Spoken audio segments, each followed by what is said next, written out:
Most people search for confidence in all the wrong places, chasing external validation and superficial achievements that crumble at the first sign of adversity. Marcus Aurelius, nearly 2,000 years ago, faced unimaginable pressures as Emperor of Rome and developed 10 specific daily practices that built unshakable confidence, rooted not in arrogance, but in profound self-awareness and absolute mental control. These same principles that kept him steady through plagues, wars, and political betrayals can completely transform how you face modern challenges, from professional pressures to difficult relationships. Subscribe to the channel, leave your like and comment from which part of the world you're watching. Get comfortable and relax. Let's begin. Tonight, you find yourself here not by accident, but because something within you is seeking strength. Perhaps you have felt the weight of doubt pressing against your chest, the whisper of uncertainty that questions whether you are enough, whether you can face what lies ahead. Perhaps confidence has felt like something distant, something that belongs to others, but slips through your fingers like sand. But what if confidence is not what you thought it was? What if it is not about never feeling fear, never doubting, never stumbling? What if true confidence, the kind that cannot be shaken by circumstance or opinion, comes from a place deeper than bravado or pretense? The ancient Stoics understood this. They lived in times of chaos, war, betrayal, and loss, yet they walked through it all with a quiet strength that seemed almost impossible. And among them stood one man who embodied this unshakable confidence more than perhaps any other: Marcus Aurelius, the philosopher emperor who ruled Rome at its height, who faced plague and invasion, who lost children and friends, who carried the weight of an empire on his shoulders, and yet found within himself a peace and a power that the external world could not touch. Marcus Aurelius did not inherit confidence. He was not born without fear or doubt. He was a man like you, wrestling with the same human struggles, the same anxieties about whether he was good enough, strong enough, wise enough for the task before him. But he discovered something that changed everything. He discovered 10 practices, 10 ways of seeing and being in the world that transformed him from a man of privilege and position into a pillar of unshakable inner strength. And tonight, as you rest and let these words wash over you, you will learn these 10 things. You will hear how Marcus Aurelius built within himself a confidence that could not be stolen, could not be diminished, could not be shaken. And as you listen, something within you may begin to shift, to recognize that this same strength is available to you, that it has always been there, waiting beneath the surface of your worry and fear. This is not a story about perfection. Marcus Aurelius never claimed to be perfect. In his private journal, the one we now call Meditations, he wrote to himself with brutal honesty about his failings, his frustrations, his struggles. But he also wrote about how to rise each time he fell, how to face each day with dignity and purpose, how to build within himself something that no circumstance could destroy. So settle into this moment. Let your body relax. Let the tension in your shoulders release. Let your breath slow and deepen. You are safe here. And as you journey through these teachings, you are not just learning about an ancient emperor.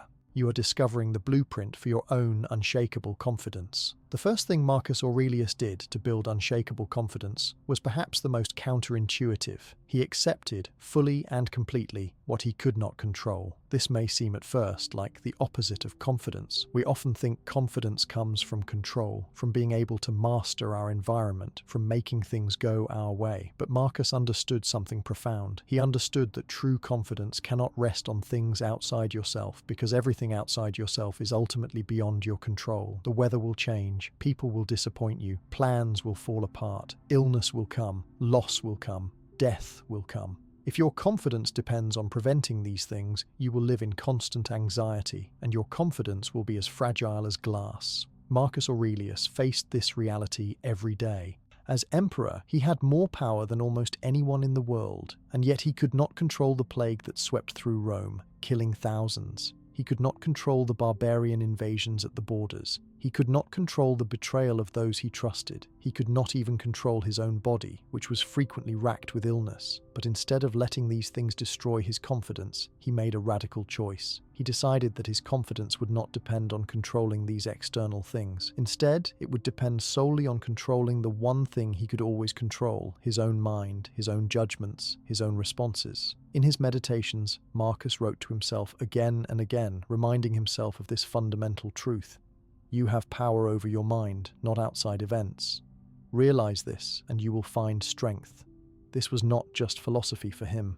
This was a daily practice, a way of training his mind to let go of what he could not change and focus all his energy on what he could.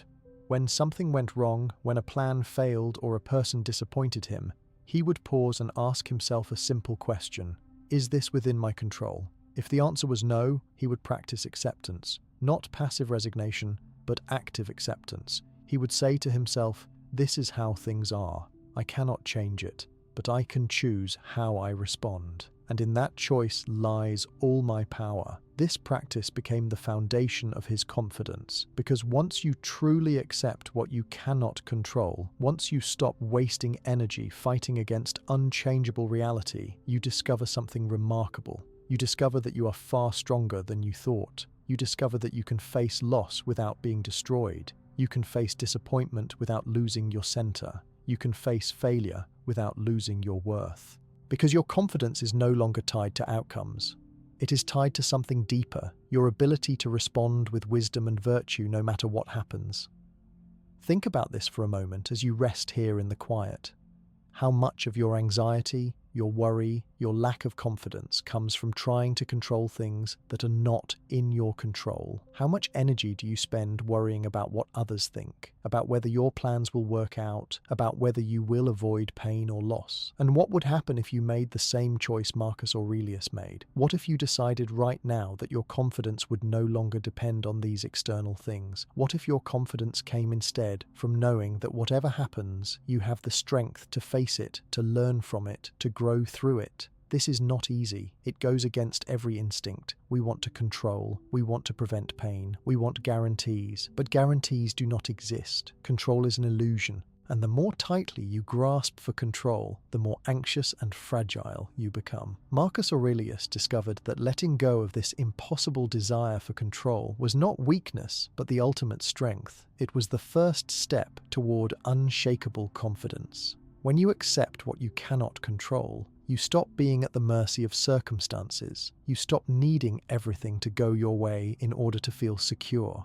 You develop an inner stability that cannot be shaken because it does not depend on the shifting sands of external events. As you prepare for sleep tonight, practice this. Think of something you have been trying to control, something that has been causing you stress or anxiety. Maybe it is what someone thinks of you. Maybe it is an outcome you desperately want. Maybe it is a fear of something bad happening. And now, gently, practice letting it go. Say to yourself, this is not in my control. I release my grip on it. What is in my control is how I respond, how I show up, how I treat myself and others. My confidence does not depend on this external thing. My confidence comes from within, from my ability to face whatever comes with courage and wisdom. Feel how this lightens the burden. Feel how this creates space. This is the first lesson Marcus Aurelius learned, and it transformed everything else that followed. Because once you stop demanding that the world bend to your will, once you accept that you can only control yourself, you paradoxically become more powerful.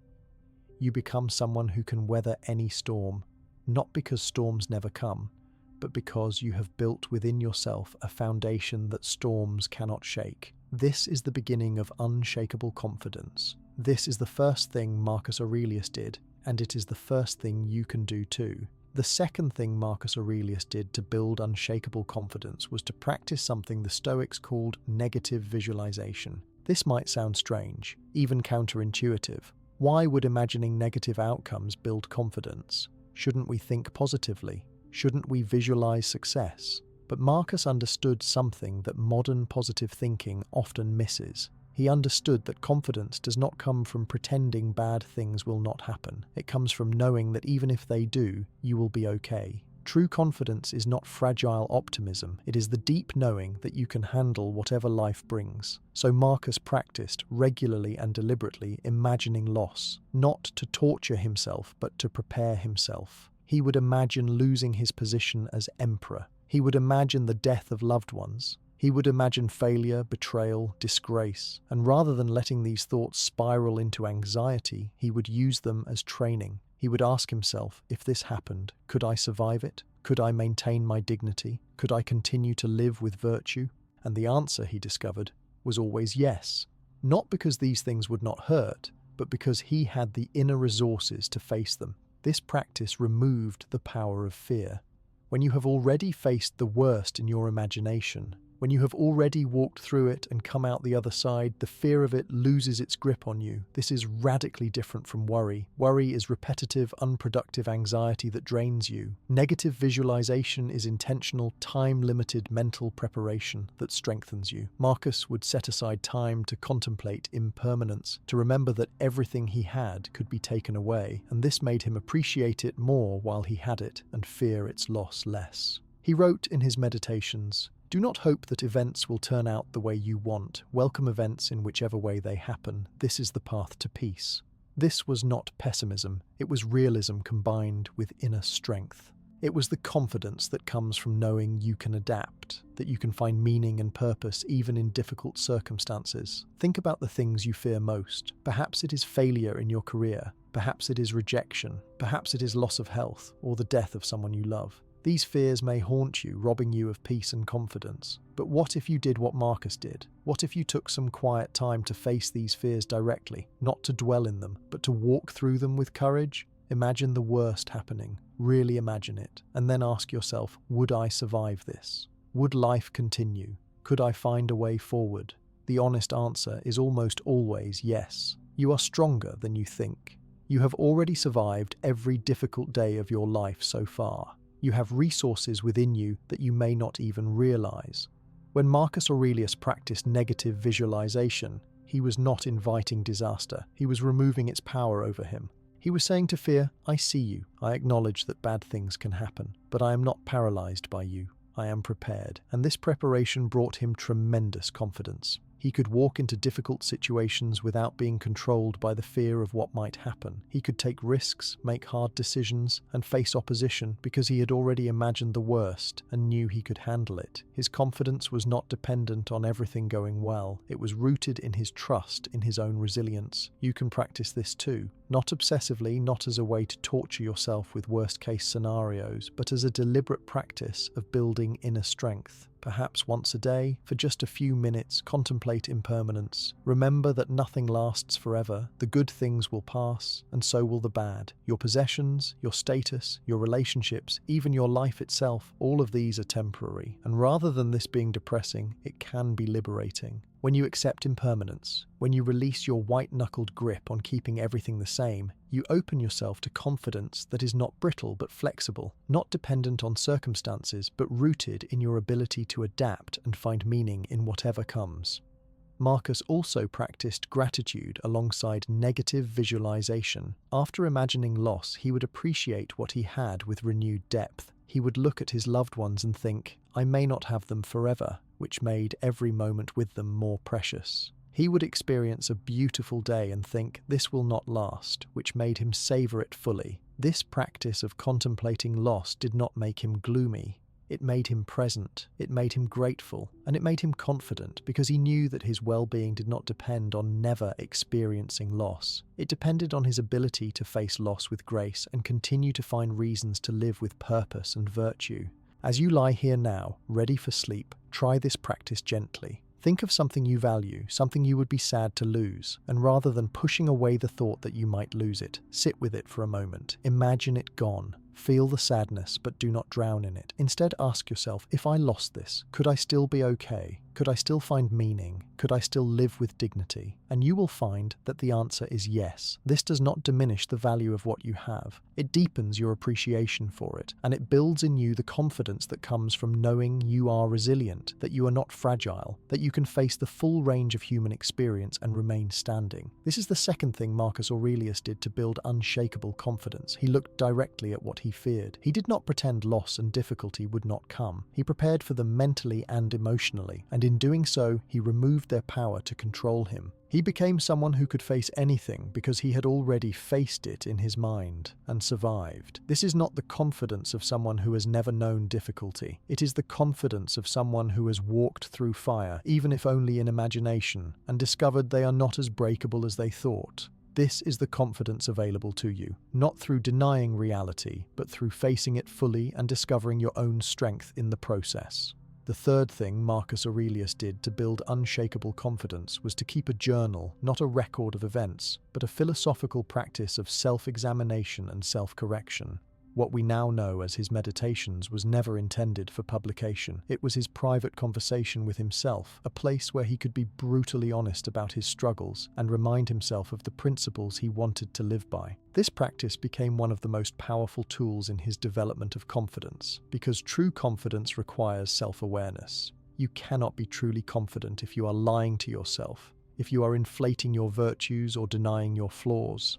Genuine confidence comes from honest self-assessment combined with compassionate self-improvement. Every night, Marcus would review his day. He would ask himself where he had succeeded in living according to his values and where he had fallen short. This was not self-flagellation. It was not about beating himself up for his mistakes. It was about learning. He would write things like, "When you wake up in the morning, tell yourself, the people I deal with today will be meddling, ungrateful, arrogant, dishonest, jealous, and surly. They are like this because they cannot tell good from evil." He was preparing himself, reminding himself not to be surprised or thrown off by difficult people. He was building the confidence that comes from realistic expectations and mental preparation, but he also wrote about his own failings with remarkable honesty. He would acknowledge when he had been impatient, when he had let anger control him, when he had wasted time, when he had been less than he wanted to be. And rather than letting these acknowledgements destroy his confidence, he used them as opportunities for growth. He would write about what he could do differently next time. He would remind himself of the principles that mattered to him. He would reaffirm his commitment to virtue.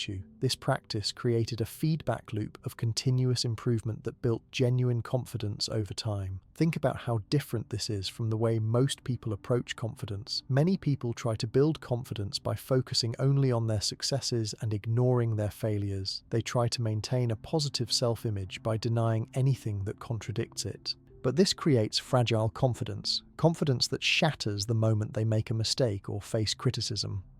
Marcus took the opposite approach. He looked directly at his flaws and failures, but he did so in a context of growth and self-compassion.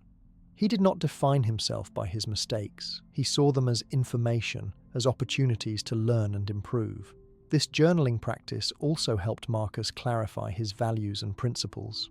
When you write down what matters to you, when you articulate the kind of person you want to be, you create a North Star that guides your decisions.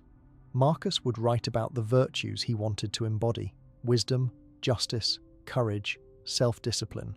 He would remind himself why these things mattered, and when he faced a difficult decision, he could come back to these written principles and ask himself, what would the person I want to be do in this situation?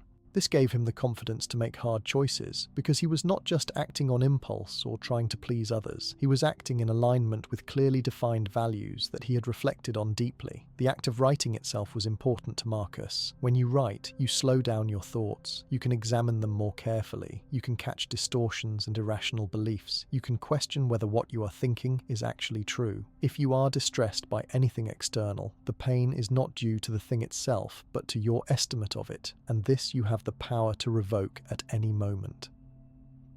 He was using his journal to train his mind, to remind himself that his interpretations of events were within his control, and that by changing his interpretations, he could change his emotional experience. You can practice this same technique. You do not need to write as eloquently as Marcus Aurelius. You do not need to write for posterity. You simply need to write for yourself. Each night before sleep, take a few minutes to reflect on your day. Ask yourself these questions. What did I do well today? Where did I fall short of the person I want to be? What can I learn from today's experiences? What do I want to remember or do differently tomorrow? Write your answers honestly, without judgment, with curiosity and compassion. Over time, this practice will deepen your self-awareness. You will start to notice patterns in your behavior and thinking. You will catch yourself making the same mistakes and be able to course correct more quickly. You will clarify your values and live more consistently with them. This journaling practice builds confidence in several ways. First, it helps you see your progress over time. When you look back at old journal entries, you can see how you have grown, how you have handled difficult situations, how you have learned from your mistakes. This evidence of your own growth and resilience builds confidence that is rooted in reality, not fantasy. Second, it helps you process difficult emotions. When you write about your fears, your disappointments, your frustrations, you externalize them. They lose some of their power over you. You can examine them more objectively and often find solutions you could not see when the emotions were swirling inside your head. Third, it creates accountability.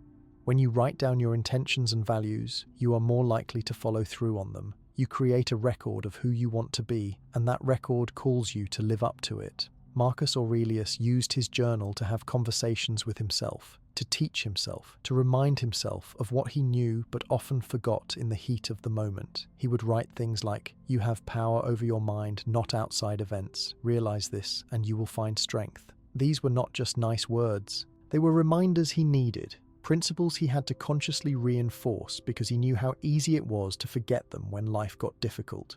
His journal was his training ground for the mind, the place where he practiced thinking in ways that would serve him when challenges came. Imagine having your own book of meditations, your own collection of insights and reminders tailored specifically to your life, your challenges, your values. That is what journaling can give you.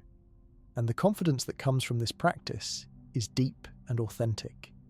It is the confidence of someone who knows themselves, who has looked at their shadow as well as their light, who has learned from their mistakes and continues to grow. It is confidence that does not need to be defended because it is not based on pretense. It is simply the steady knowledge that you are becoming more of who you want to be, day by day, through honest self-reflection and deliberate practice. As you prepare for sleep tonight, consider starting this practice. You do not need to write pages. Even a few sentences can make a difference. What is one thing you learned today? What is one thing you want to remember? What is one value you want to embody tomorrow? Write it down, either in your mind or on paper. Make it a ritual, something you do each night as you transition from the activity of the day to the rest of sleep. Let it be a time to release what you cannot control, to learn from what happened, to set your intention for who you want to be. This simple practice, done consistently, will build in you the kind of confidence Marcus Aurelius developed, confidence that is unshakable because it is built on honest self-knowledge and continuous growth. The fourth thing Marcus Aurelius did to build unshakable confidence was to see obstacles not as barriers, but as opportunities.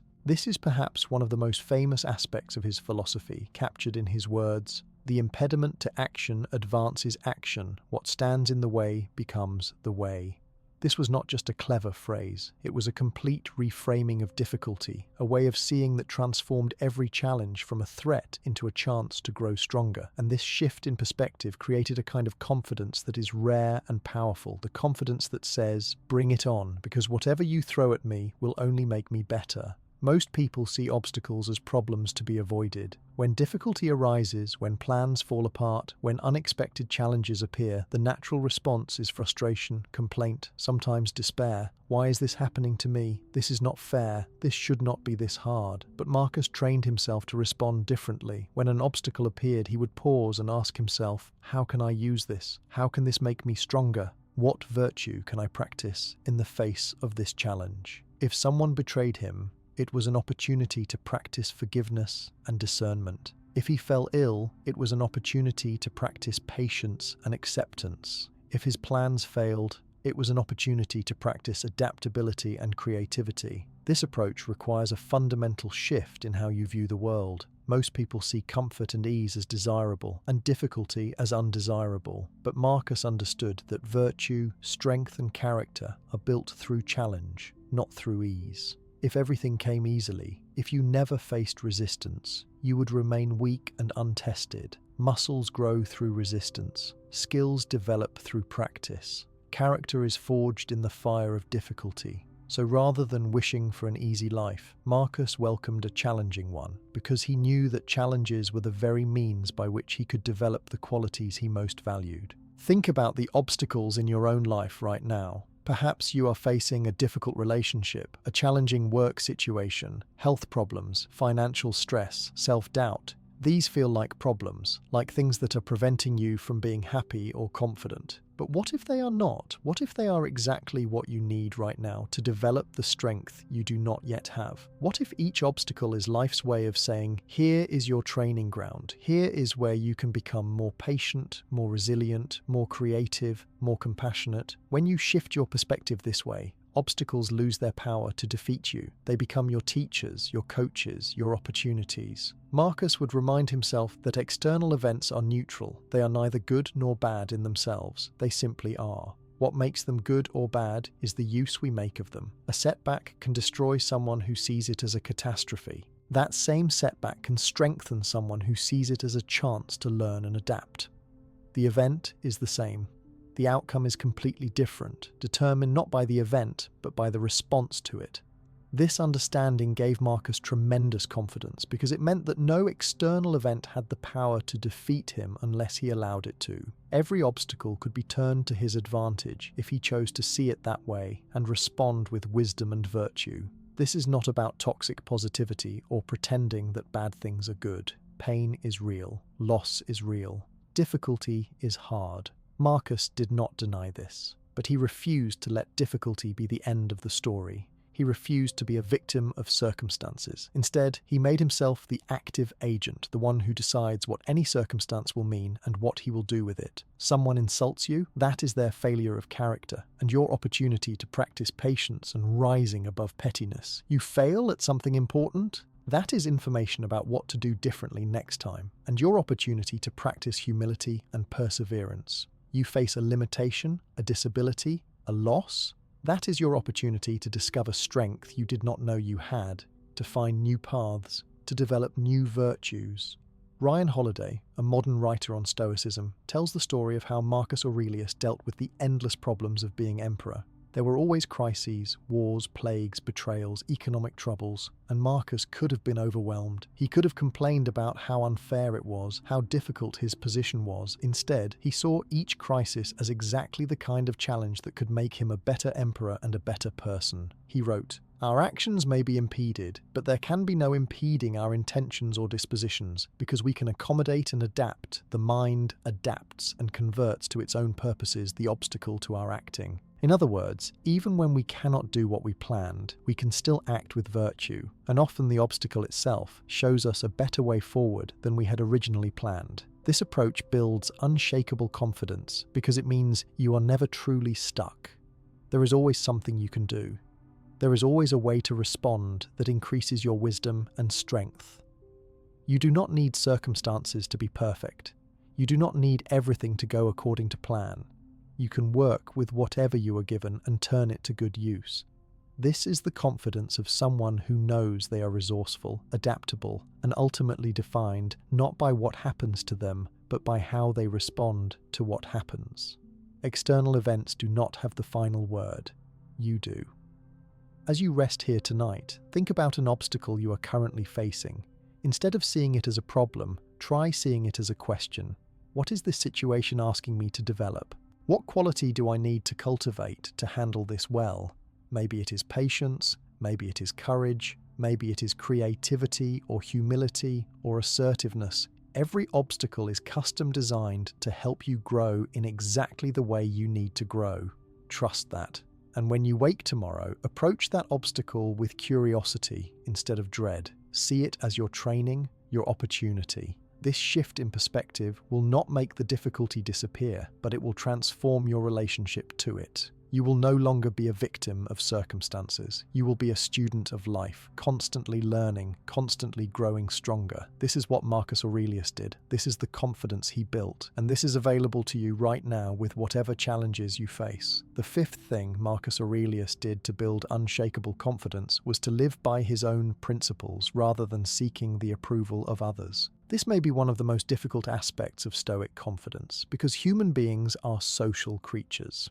We are wired to care what others think. We want to be liked, admired, accepted, and there is nothing inherently wrong with this. But Marcus understood that if your confidence depends on the approval of others, it will always be fragile and unstable because you cannot control what others think of you. Their opinions are shaped by their own experiences, biases, needs, and moods, most of which have nothing to do with you. Building confidence on such shaky ground is like building a house on sand. Marcus Aurelius was Emperor of Rome, one of the most scrutinized positions imaginable. Everyone had an opinion about what he should do, how he should rule, what decisions he should make. He was surrounded by advisors, senators, generals, and citizens, all with their own agendas and ideas. If he had tried to please everyone, he would have driven himself mad and accomplished nothing.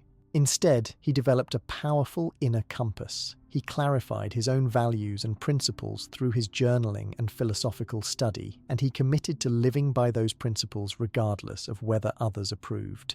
In his meditations, Marcus wrote, "I have often wondered how it is that every man loves himself more than all the rest of men, but yet sets less value on his own opinion of himself than on the opinion of others." He recognized the absurdity of this. Why should the opinion of someone else who does not know your heart, your intentions, your full situation, matter more than your own assessment of yourself? This does not mean you should ignore all feedback or refuse to learn from others, but it means that the ultimate judge of your character should be you, measured against principles you have thoughtfully chosen, not the shifting opinions of the crowd. Marcus had to make decisions that were unpopular. He had to enforce laws that made people angry. He had to lead military campaigns, make harsh judgments, and deal with criticism and complaint. If he had based his confidence on whether people liked his decisions, he would have been paralyzed. Instead, he based his confidence on whether he was acting according to his principles: justice, wisdom, courage, self-discipline.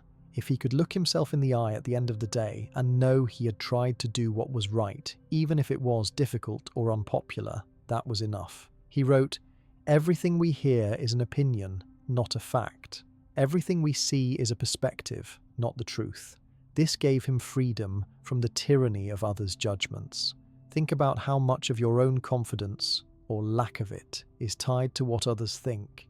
Do you hold back from speaking up because you fear judgment? Do you make choices based on what others will approve of, rather than what aligns with your values? Do you feel good about yourself when praised and terrible about yourself when criticized, even if the criticism is unfair or uninformed? This is a sign that your confidence is external rather than internal, and external confidence is inherently unstable because you are giving others power over your sense of worth. Building internal confidence requires getting clear on your own values. What kind of person do you want to be? What principles matter to you? What does integrity mean in your life? These are not questions about what others think you should value. They are questions about what you, in your deepest knowing, believe is important. For Marcus, this meant being just, being reasonable, being compassionate, being self-disciplined, fulfilling his duties. For you, it might mean being honest, being kind, being creative, being courageous, standing up for what you believe in. Whatever your values are, write them down, get clear on them, and then commit to living by them, regardless of whether others approve. This is not about being stubborn or refusing to consider other perspectives. Marcus was remarkably open to wisdom from others. He learned from his teachers. He listened to his advisors. He read philosophy from different schools of thought, but he filtered everything through his own judgment. He did not blindly accept what others told him. He thoughtfully considered it, measured it against his principles, and then decided for himself what he believed and how he would act. This is mature confidence. It is humble enough to learn, but strong enough to make its own decisions. When you live this way, criticism loses much of its sting. If someone criticizes you and the criticism is valid, you can learn from it and improve, which only strengthens your confidence. If the criticism is invalid, coming from misunderstanding or someone else's issues, you can let it go without internalizing it because you know your own heart and intentions. Your worth is not up for debate. It is not determined by consensus. It is determined by whether you are living in alignment with your values. This is the kind of confidence that cannot be shaken by others' opinions because it is rooted in something deeper than opinion. It is rooted in integrity. Marcus also understood that seeking approval is a trap that never ends. If you make one person happy, another will be displeased. If you please the crowd today, they may turn on you tomorrow. People are fickle. Circumstances change. What is praised in one context is condemned in another. If you base your confidence on navigating this impossible maze of others' expectations, you will exhaust yourself and never find solid ground.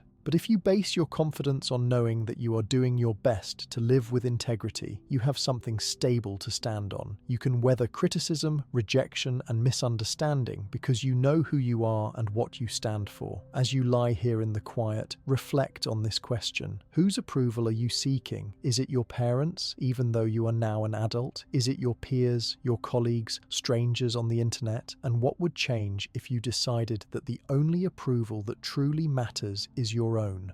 earned by living according to values you have consciously chosen. This does not mean you stop caring about others or become arrogant. It means you stop outsourcing your sense of worth. You stop performing for an audience. You start living authentically from the inside out. Marcus wrote, "It never ceases to amaze me. We all love ourselves more than other people, but care more about their opinion than our own." When you really think about this, it is absurd. You are the one who has to live with yourself. You are the one who knows your full story, your intentions, your struggles. Why give so much power to people who do not have this full picture? Reclaim that power.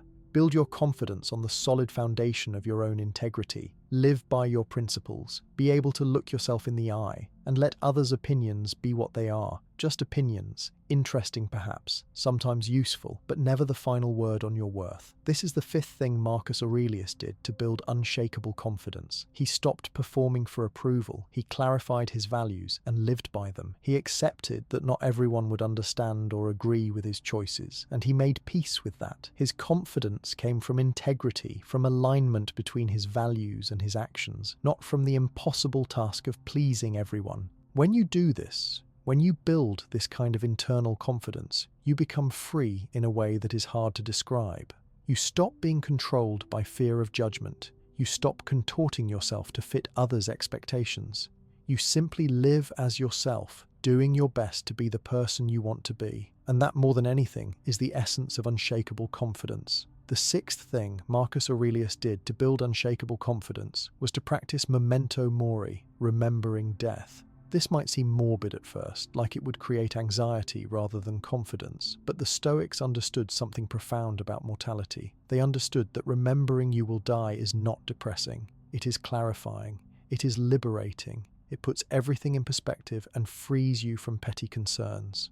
When you remember that your time is limited, you gain the confidence to live fully now, to stop worrying about trivial things, to focus on what truly matters. Memento mori was not about fearing death. It was about using the reality of death to live better. Marcus Aurelius faced death constantly. As emperor, he led military campaigns where death was a daily reality. He survived multiple plagues. He lost children. He was surrounded by the impermanence of life. And rather than letting this crush him, he used it as a philosophical practice. He would remind himself each morning that he might not see another sunset. He would look at the people around him and remember that one day they would be gone. And so would he. This was not pessimism. It was a way of staying present, of not taking anything for granted, of living with intention and purpose. In his meditations, Marcus wrote, "You could leave life right now. Let that determine what you do and say and think." This was his way of asking himself, if I knew I would die tonight, how would I want to have lived today? Would I waste time on petty arguments? Would I hold grudges? Would I delay expressing love and appreciation? Would I let fear stop me from doing what I believe is right? The answer to all of these was no.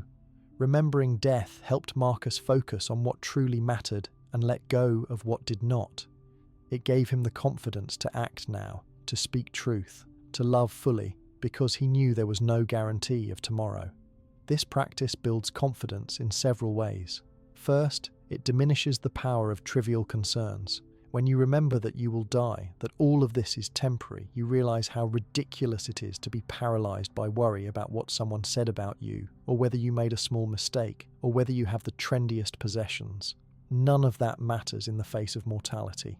What matters is whether you lived with integrity, whether you loved well, whether you contributed something meaningful, whether you grew as a person. Remembering death helps you sort the important from the unimportant, and that clarity is incredibly empowering. Second, memento mori builds confidence by removing the fear of death itself. Most anxiety is, at its root, fear of death or fear of something that symbolizes death, like loss, failure, or rejection. When you consciously contemplate mortality, when you accept that death is inevitable and not actually something to be avoided because it cannot be avoided, you remove death's power over you. You are no longer running from it, no longer organizing your whole life around trying to pretend it will not happen. You accept it as part of the deal of being alive. And paradoxically, this acceptance allows you to live more freely, more boldly, more fully, because you are not wasting energy on the impossible task of avoiding the inevitable. Third, remembering death creates urgency without anxiety. It reminds you that you have a limited time to do what you came here to do, to become who you want to become, to love whom you love, to contribute what you can contribute. This is not pressure to be perfect. It is simply recognition that now is the time,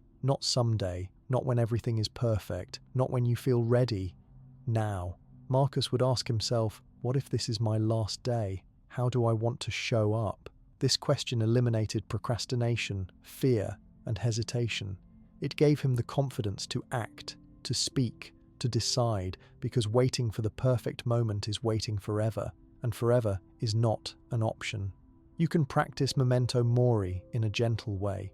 You do not need to become obsessed with death. Simply take a moment each day to remember that your life is finite. Perhaps when you wake up, think to yourself, I have been given another day. It is not guaranteed, but it is here. How do I want to use it? Perhaps before an important conversation or decision, remind yourself, I will not always have the chance to do this. Let me do it now and do it well. Perhaps when you feel anxious about something small, ask yourself, will this matter when I am on my deathbed? If not, let it go. There is a famous meditation in Stoicism about the view from above, imagining yourself looking down at the earth from high up, seeing the sweep of history, the vast numbers of people who have lived and died, the temporary nature of all human concerns. Marcus practiced this. He would imagine Rome from above, seeing how small it was in the grand scheme, how brief any individual life was, how all the drama and conflict would pass. This was not nihilism, it was perspective. It allowed him to see his problems in proportion and not be overwhelmed by them. It gave him the confidence to act without being paralyzed by the illusion that every decision was life or death important, because in truth, very few decisions are. Remembering death also deepened Marcus's appreciation for life. When you know something is temporary, you cherish it more. He would look at the faces of his loved ones with the awareness that one day he would not see them anymore.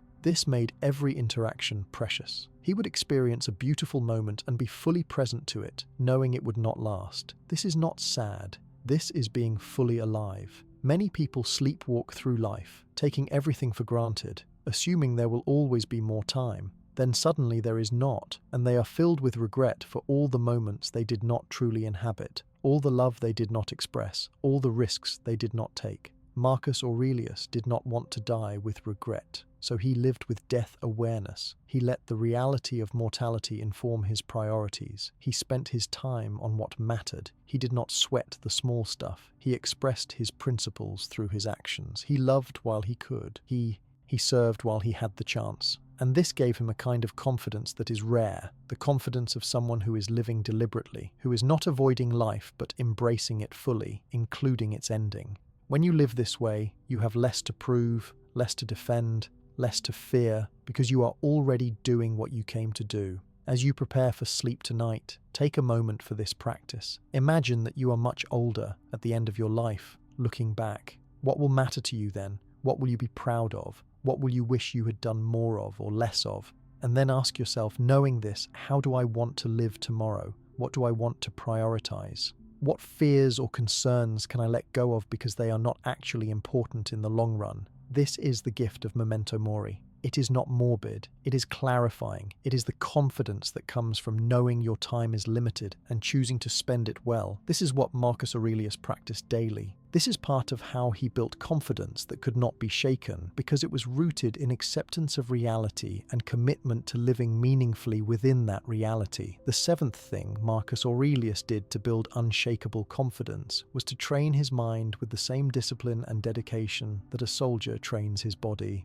Marcus understood that the mind, like the body, grows stronger through consistent practice. You cannot expect to have mental fortitude, clarity, and confidence if you let your mind run wild, following every impulse, believing every thought, reacting to every emotion. Just as a soldier must practice his skills daily to be ready for battle, Marcus practiced mental discipline daily to be ready for the challenges of life. This practice became the foundation of his confidence because he knew that his mind was trained, reliable, and under his control. The Stoics used various mental exercises to strengthen the mind. One of the most important was the practice of examining your thoughts. Marcus would catch himself thinking something and ask, "Is this thought true? Is it useful? Is it helping me or hurting me?" For example, if he found himself thinking, "This person wronged me and I should be angry," he would examine that thought. Did they actually wrong him, or did they simply act according to their own nature and understanding? Was his anger justified, or was he choosing to be angry?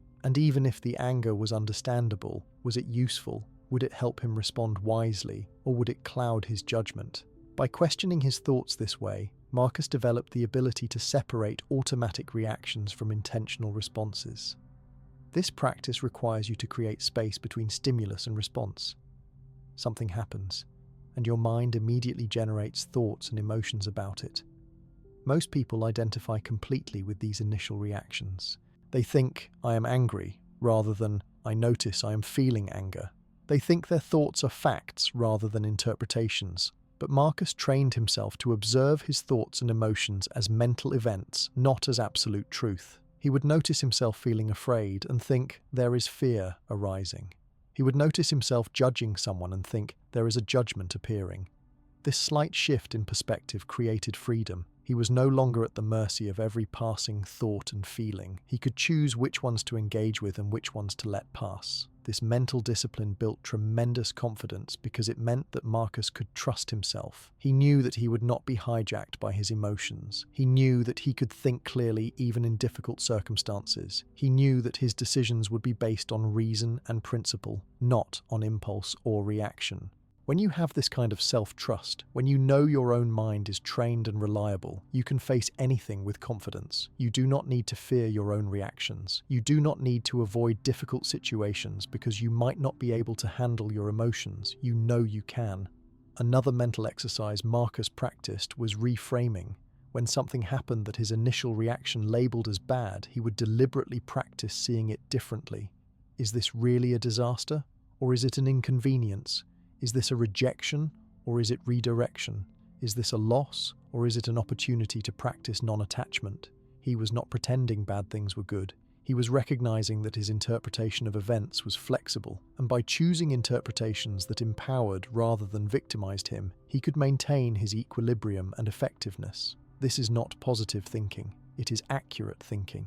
It is recognizing that events themselves are neutral, and meaning comes from the mind observing them. Marcus also practiced focusing on the present moment. The mind naturally wanders to the past and future, often creating anxiety and regret. But Marcus would catch his mind wandering and bring it back to now. He would ask himself, "What am I doing right now? Can I do this present task with full attention and excellence?" When he was eating, he ate. When he was in a meeting, he was fully present. When he was with his family, he was not distracted by work. This practice of presence built confidence because it prevented his mind from creating imaginary problems. He was not suffering from things that had already happened or things that might never happen. He was dealing only with what was actually in front of him, and that is always manageable. The Stoics also practiced voluntary discomfort as a form of mental training.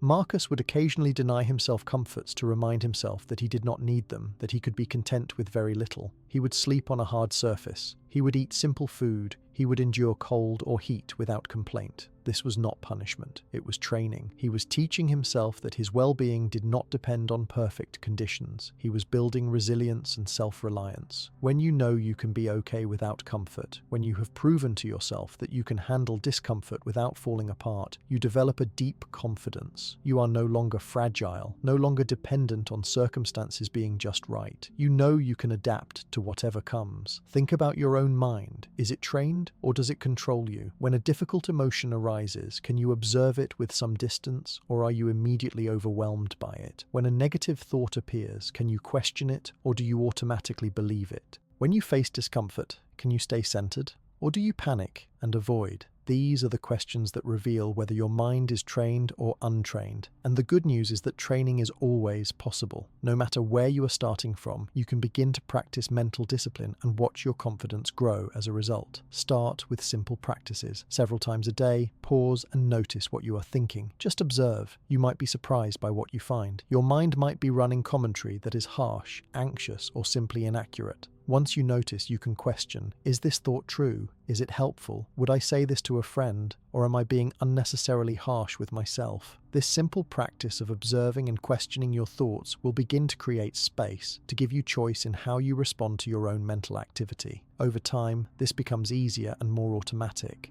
You develop what psychologists call metacognition, the ability to think about your thinking, and this is one of the most powerful tools for mental health and confidence. Another practice is to sit with discomfort intentionally. Choose something mildly uncomfortable and do it on purpose. Take a cold shower, skip a meal, sit in silence without distractions. The point is not to suffer, but to prove to yourself that you can handle discomfort, that it is not an emergency, that you are stronger than your immediate impulses. Each time you do this, you build confidence in your ability to tolerate difficulty, and this generalizes to other areas of life. You become someone who does not run from hard things, and that is a powerful identity to embody. Marcus also practiced gratitude as a mental discipline. Each day, he would deliberately notice what he had to be grateful for. This was not ignoring problems. It was training his mind to see the full picture, not just the difficulties. The mind naturally focuses on problems. It is an evolutionary adaptation that helped our ancestors survive. But in modern life, this negativity bias can make us miserable and undermine our confidence. By deliberately practicing gratitude, Marcus balanced this bias. He trained his mind to notice beauty, kindness, and good fortune, and this made him more resilient and optimistic without being naive. You can practice this too. Before sleep each night, think of 3 things you are grateful for from the day. They do not need to be big things. Maybe you had a good meal, or someone smiled at you, or you learned something new, or you simply woke up alive with another day to live. This practice rewires your brain over time. You start to notice good things automatically, not just problems. You develop a more balanced and accurate view of reality, which supports genuine confidence. You are not pretending everything is perfect. You are recognizing that even when things are difficult, there is also good present, and you have resources to draw on. The mental training Marcus Aurelius practiced was not something he did once and was done. It was a daily practice, something he returned to again and again throughout his life. He knew that the mind, like the body, needs consistent training to stay strong. You cannot go to the gym once and be fit forever. You cannot practice mental discipline once and have a trained mind forever. It requires ongoing commitment, but the payoff is immense. A trained mind is one of the most valuable things you can develop. It will serve you in every situation, every relationship, every challenge. It is the foundation of confidence that cannot be shaken, because no matter what happens externally, you know your mind is strong, clear, and under your direction. As you rest here tonight, commit to beginning or continuing this practice. See yourself as a mental athlete in training. Each day, practice observing your thoughts, questioning them, choosing your interpretations, staying present, sitting with discomfort, cultivating gratitude. Do not expect perfection. Marcus Aurelius was not perfect, and he did not expect to be. He simply committed to the practice, to showing up each day and training his mind a little more. Over time, this created profound change, profound confidence. It can do the same for you. Your mind is your most powerful tool. Train it well, and there is nothing you cannot face. The 8th thing Marcus Aurelius did to build unshakable confidence was to serve something greater than himself. This might seem counterintuitive. How does serving others build personal confidence? Should confidence not come from self-focus, from building yourself up? But Marcus understood something that modern culture often misses. He understood that true confidence does not come from self-absorption. It comes from being part of something larger, from contributing to something meaningful, from knowing that your life has purpose beyond your own comfort and pleasure. When you serve something greater than yourself, you stop being the center of your own universe. And paradoxically, this makes you stronger, not weaker. Marcus Aurelius was emperor, but he did not see his role primarily as a position of power or privilege. He saw it as a position of service. He was responsible for millions of people. Their safety, their justice, their well-being rested in part on his decisions and actions. This was an enormous burden, but it was also what gave his life meaning. He wrote in his meditations, "At dawn, when you have trouble getting out of bed, tell yourself, I have to go to work as a human being. What do I have to complain of if I am going to do what I was born for, the things I was brought into the world to do? Or is this what I was created for, to huddle under the blankets and stay warm?" For Marcus, service was not optional, it was his purpose, and this sense of purpose gave him the strength to face each day, no matter how difficult. When you serve something greater than yourself, whether that is your family, your community, a cause you believe in, or simply the principle of being useful to others, you gain a kind of confidence that is different from ego-based confidence. Ego-based confidence says, I am special, I am better than others, I deserve praise and recognition. This kind of confidence is fragile because it requires constant validation and is threatened by anyone who does not acknowledge your specialness. But service-based confidence says, I am useful, I contribute, I make a difference, I fulfill my purpose. This confidence is stable because it is not about comparison or recognition. It is about meaningful action. Marcus faced constant criticism and opposition. Some people thought he was too soft, not aggressive enough in his military campaigns. Others thought he was too harsh in enforcing laws. Some questioned his philosophical pursuits, thinking an emperor should not spend time writing in a journal. If his confidence had been based on others' approval, these criticisms would have destroyed him. But his confidence was based on whether he was fulfilling his duty, whether he was serving the empire to the best of his ability, whether he was acting according to his principles. As long as he could honestly say yes to these questions, others' opinions were simply noise. Think about your own life. What do you serve that is greater than yourself? Maybe you have children, and your service to them gives your life meaning and purpose. Maybe you have work that genuinely helps people, and knowing this helps you feel valuable even on hard days. Maybe you volunteer for a cause you care about, and this gives you a sense of contribution. Or maybe you have not yet found your avenue of service, and you feel a bit lost, a bit purposeless. If so, this is worth addressing because humans need purpose. We need to feel that we matter, that our existence makes some positive difference. Without this, confidence becomes hollow, even if we achieve external success. Service builds confidence in several ways. First, it gets you out of your own head. When you are focused on how you can help someone else, you stop obsessing over your own insecurities and problems. Your attention shifts outward, and this is psychologically healthy. Many people struggling with low confidence are stuck in self-focused rumination, constantly monitoring and judging themselves. Service interrupts this pattern. You simply do not have time to worry about whether you are good enough when you are busy being useful to someone else. And ironically, this often makes you feel better about yourself than any amount of self-focused work. Second, service provides evidence of your value. When you help someone, when you make a contribution, when you see the positive impact of your actions, you cannot help but recognize that you matter. You are not just taking up space. You are making things better in some way. This is real, concrete evidence of your worth, far more convincing than any affirmation you could tell yourself in the mirror.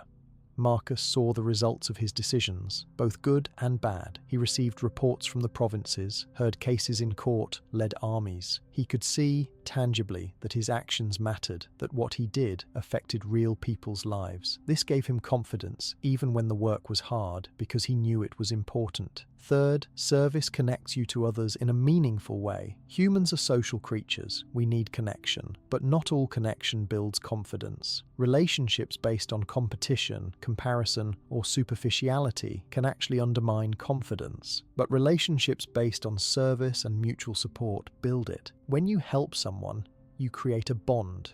You matter to them. And when others help you, you experience the reality that people care and that you are worth caring about. This web of meaningful connection is one of the strongest foundations for confidence. You are not alone. You are part of a community. You belong. Marcus wrote extensively about the interconnectedness of humanity. He saw himself not as separate from others, but as part of a larger whole, like a limb of a body. What helped the whole helped him. What harmed the whole harmed him. This perspective made him naturally service-oriented.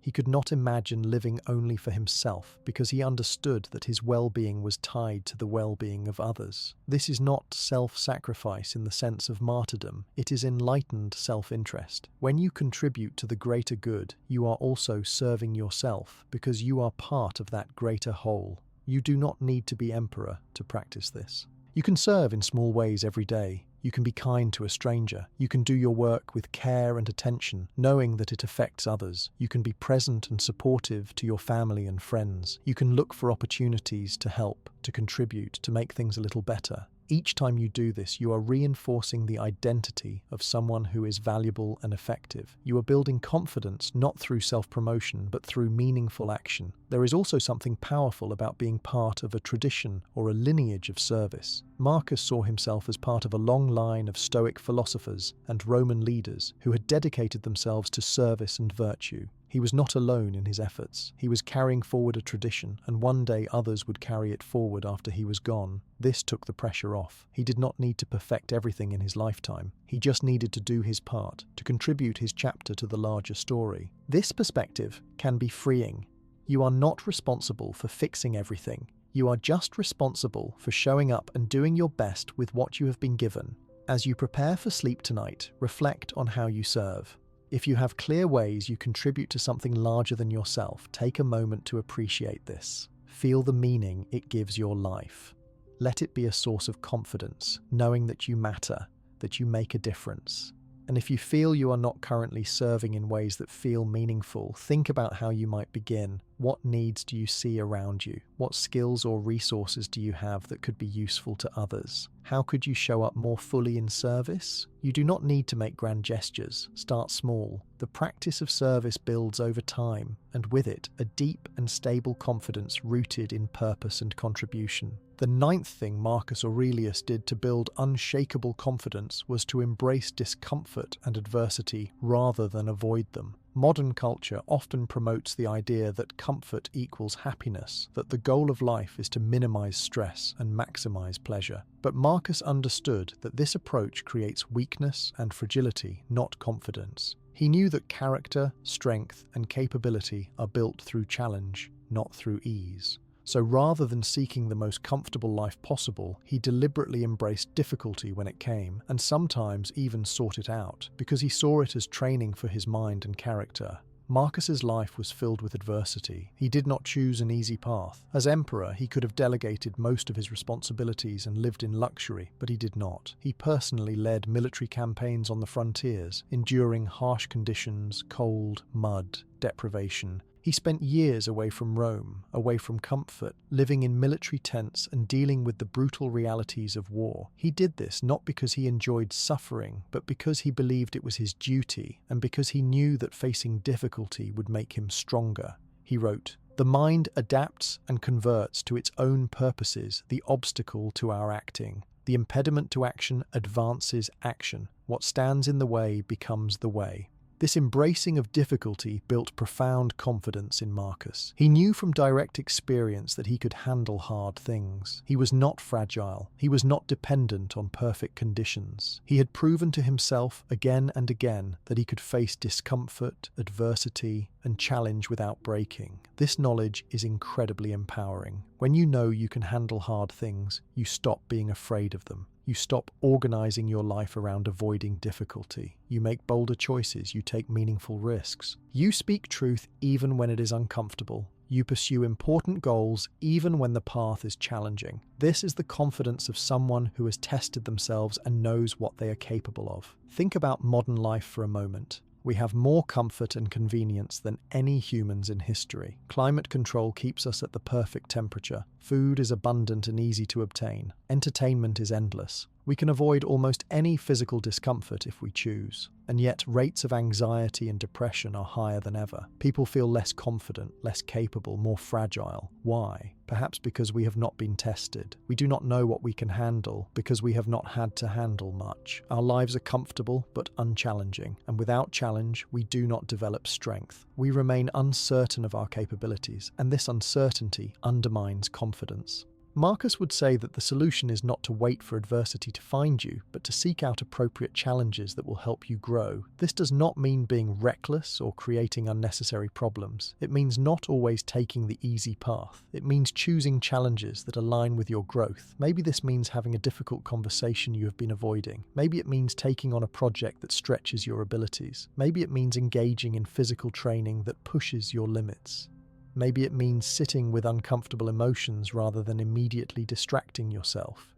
Whatever it is for you, the principle is the same. Deliberate discomfort builds capacity, and capacity builds confidence. The Stoics had a practice called voluntary discomfort. They would intentionally put themselves in uncomfortable situations to train themselves.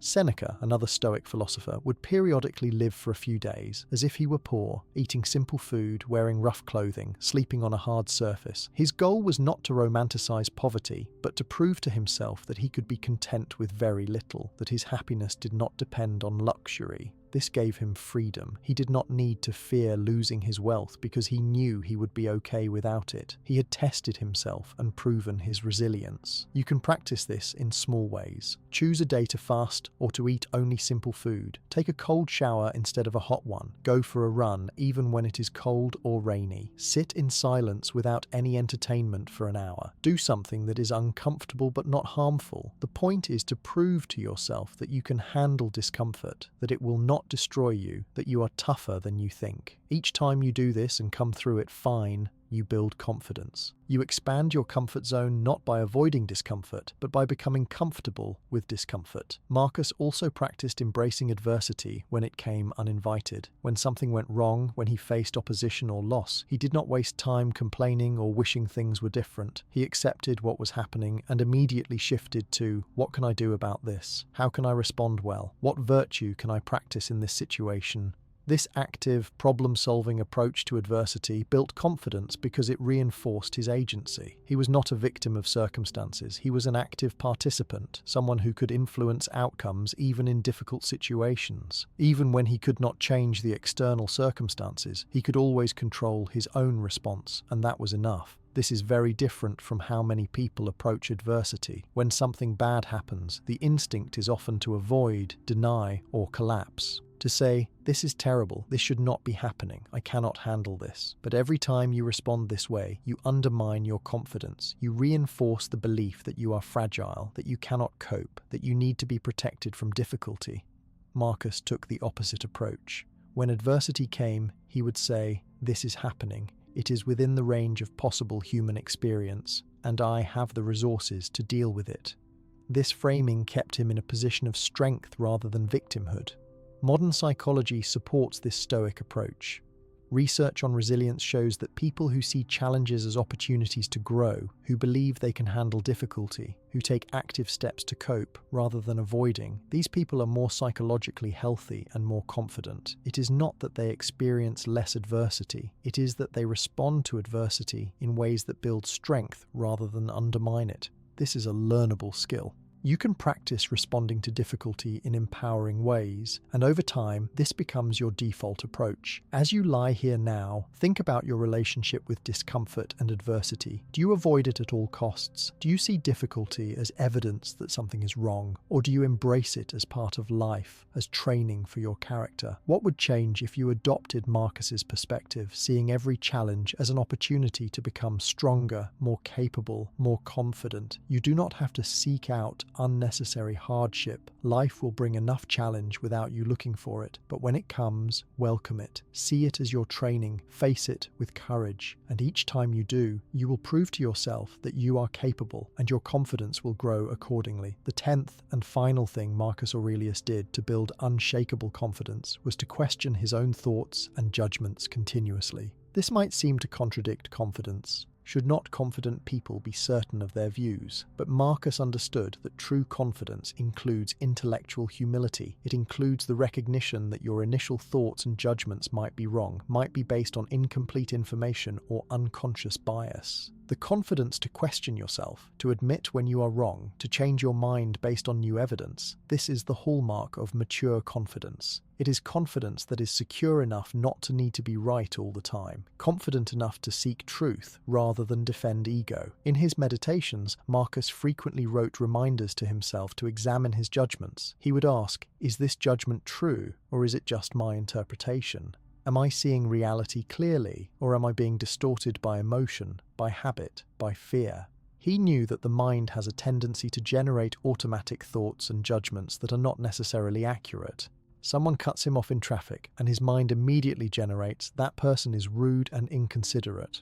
But is that true? Maybe that person is rushing to the hospital with a sick child. Maybe they are distracted by terrible news. Maybe they simply did not see him. The point is, the initial judgment is often wrong or incomplete. When Marcus caught himself making such judgments, he would question them, look for alternative explanations, and often realize that his initial reaction was unfair or inaccurate. This practice of questioning his own thoughts built confidence in several ways. First, it protected him from being controlled by false beliefs. If you believe every thought that crosses your mind, you will be at the mercy of your mind's biases, fears, and distortions. But if you question your thoughts, you can separate what is true from what is just mental noise. This clarity is empowering. You make better decisions when you are working with accurate information rather than distorted perceptions. And when you make better decisions, you naturally feel more confident in yourself. Second, intellectual humility actually builds confidence in relationships and leadership. People trust and respect someone who can admit when they are wrong, who can say, "I was mistaken, thank you for correcting me," who can change their mind based on good reasoning. This is strength, not weakness.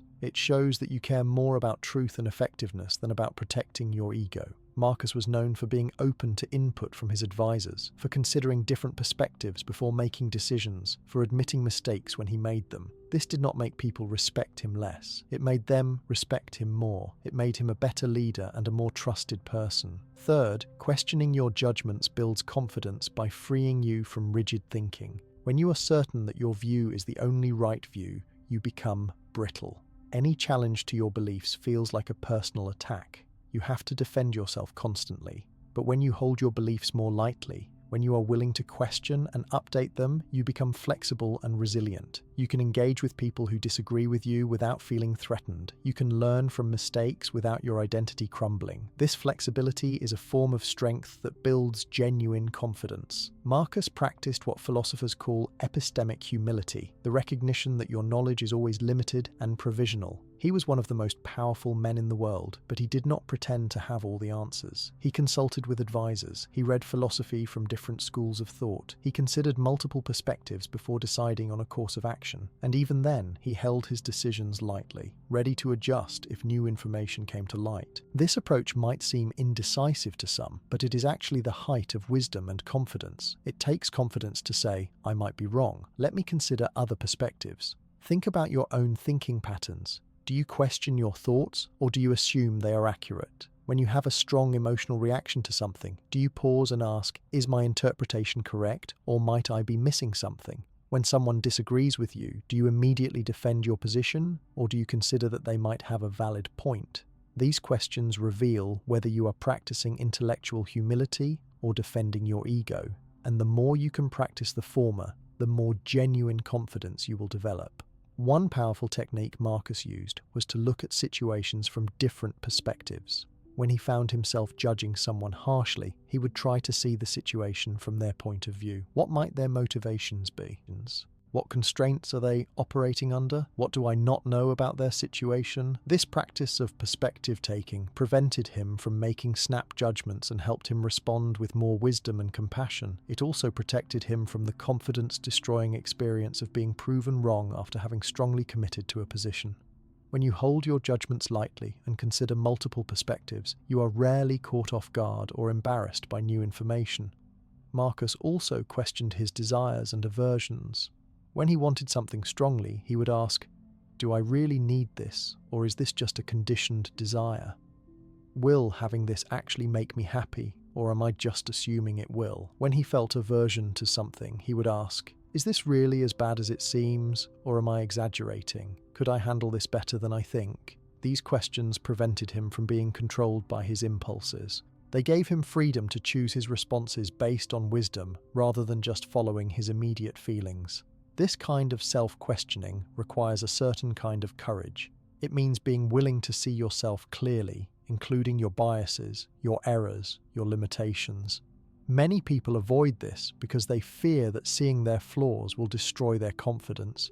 But the opposite is true. When you can look at your flaws honestly without being destroyed by them, when you can say, "Yes, I made a mistake there and I can learn from it," you develop the kind of confidence that is grounded in reality. You do not need to pretend to be perfect. You can be imperfect and still confident because your confidence is based on your ability to learn and grow, not on being flawless.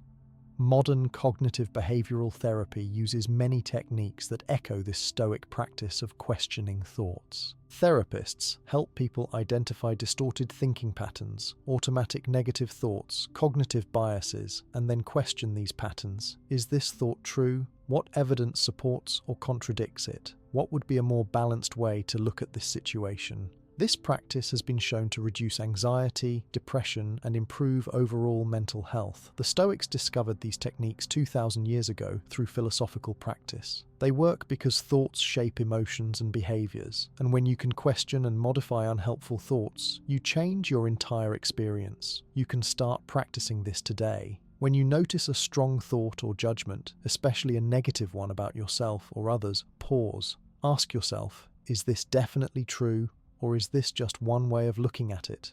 What else might be true? What am I not considering? Do not use this as an excuse to ruminate endlessly. Simply take a moment to question, consider alternatives, and then choose the most accurate and helpful way of thinking about the situation. Over time, this becomes automatic. Your mind becomes more balanced, more accurate, more flexible. And with this mental flexibility comes tremendous confidence, because you trust that your thinking is reliable, that you are not being controlled by distortions and biases, that you can see situations clearly and respond wisely. Marcus Aurelius's willingness to question himself was not a sign of weakness or insecurity. It was a sign of mature confidence, the confidence of someone who cares more about truth than about being right, more about wisdom than about protecting his ego. This kind of confidence is rare and powerful. It allows for growth, for learning, for genuine connection with others, for wise decision-making. It is the opposite of the brittle, defensive confidence that comes from never admitting error or considering other perspectives. And it is available to anyone willing to practice intellectual humility, to question their own thoughts and judgments, to hold their beliefs with a combination of conviction and flexibility. As you rest here tonight, practice this gentle self-questioning. If there is a situation you are worried about, ask yourself, am I seeing this clearly or am I catastrophizing? What else might be true? If there is a judgment you are holding about yourself or others, ask, is this fair and accurate or is this distorted? You do not need to reach definitive answers. Simply practice the questioning itself. This practice softens the mind, creates space, reduces the grip of unhelpful thoughts, and builds the kind of confidence that is grounded in reality rather than illusion. This is what Marcus Aurelius did daily.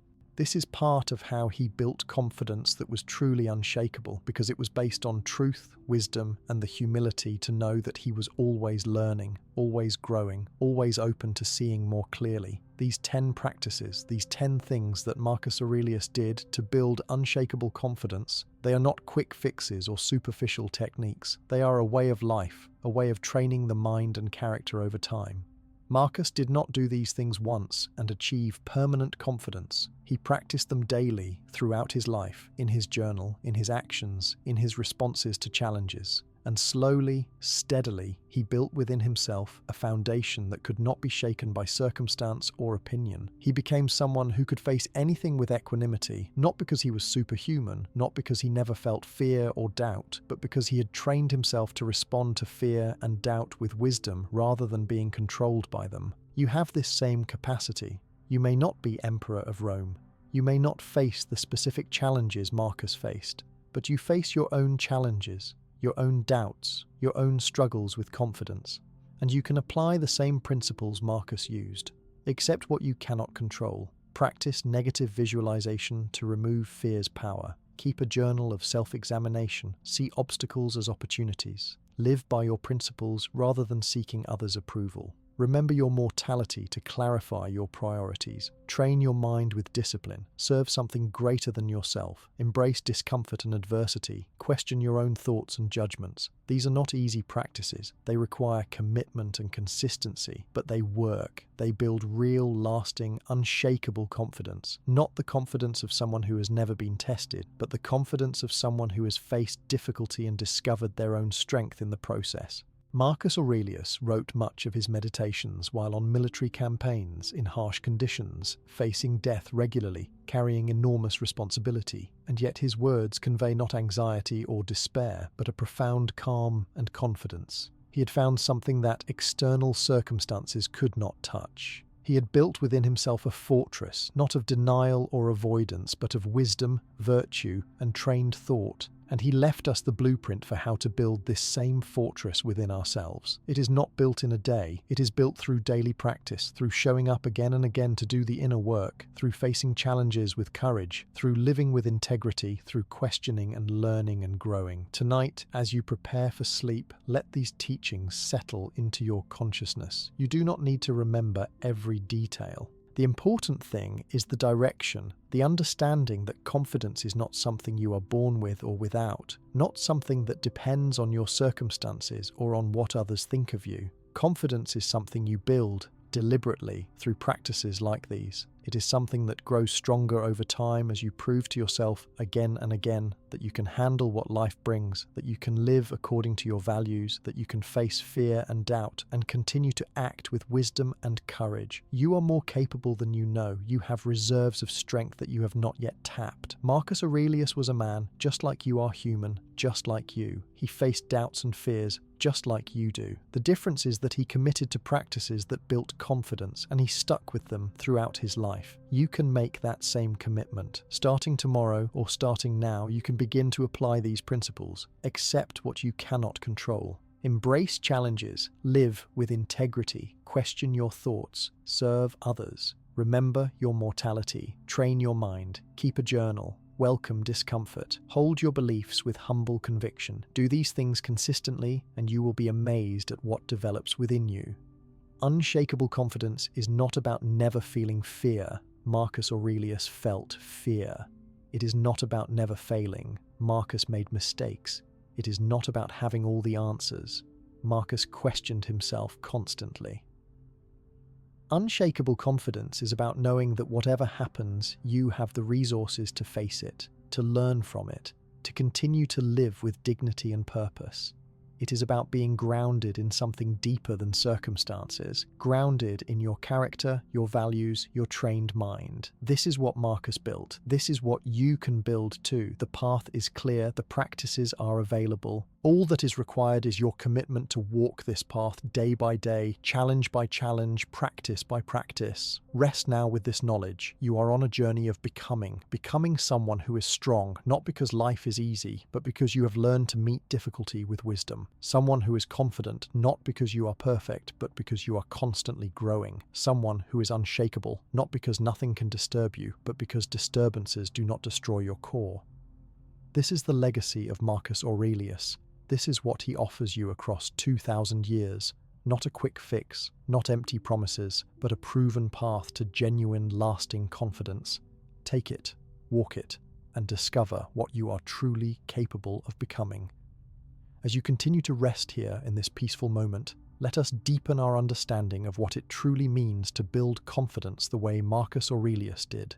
We have explored the 10 practices, but now we must understand how they weave together, how they form not just a collection of techniques, but a complete philosophy of life. Marcus did not compartmentalize his practices. They were all expressions of the same fundamental understanding, that true confidence comes from within, from living in accordance with nature and reason, from developing virtue, from accepting reality, while striving to respond to it with excellence. When Marcus Aurelius sat down to write in his journal at the end of a long, difficult day, he was not simply recording events or venting emotions. He was engaging in a sacred practice of self-transformation. He was taking the raw material of his experience and refining it through the lens of philosophy. He would take a frustrating interaction with a difficult person and use it to remind himself of human nature, to practice compassion, to reinforce his commitment to responding with virtue rather than reacting with anger. He would take a moment of fear and use it to examine whether his fear was rational, whether it served any purpose, whether he could face what he feared with courage if it came to pass. This is the power of philosophical reflection. It takes your life as it is and transforms it into a curriculum for growth. Nothing is wasted. Every experience, good or bad, becomes an opportunity to practice virtue, to build strength, to deepen understanding. When you live this way, you develop a kind of confidence that is immune to circumstances because you know that whatever happens, you will use it for your growth. You are not hoping for an easy life. You are confident in your ability to make good use of whatever life you are given. This is profoundly empowering. It means you do not need to control outcomes. You do not need everything to go your way. You simply need to be committed to responding well to whatever comes. Marcus understood that confidence is not a feeling that you wait to have before taking action. Rather, confidence is built through action itself. You do not wait until you feel confident to do something difficult. You do something difficult, and in doing it, you build confidence.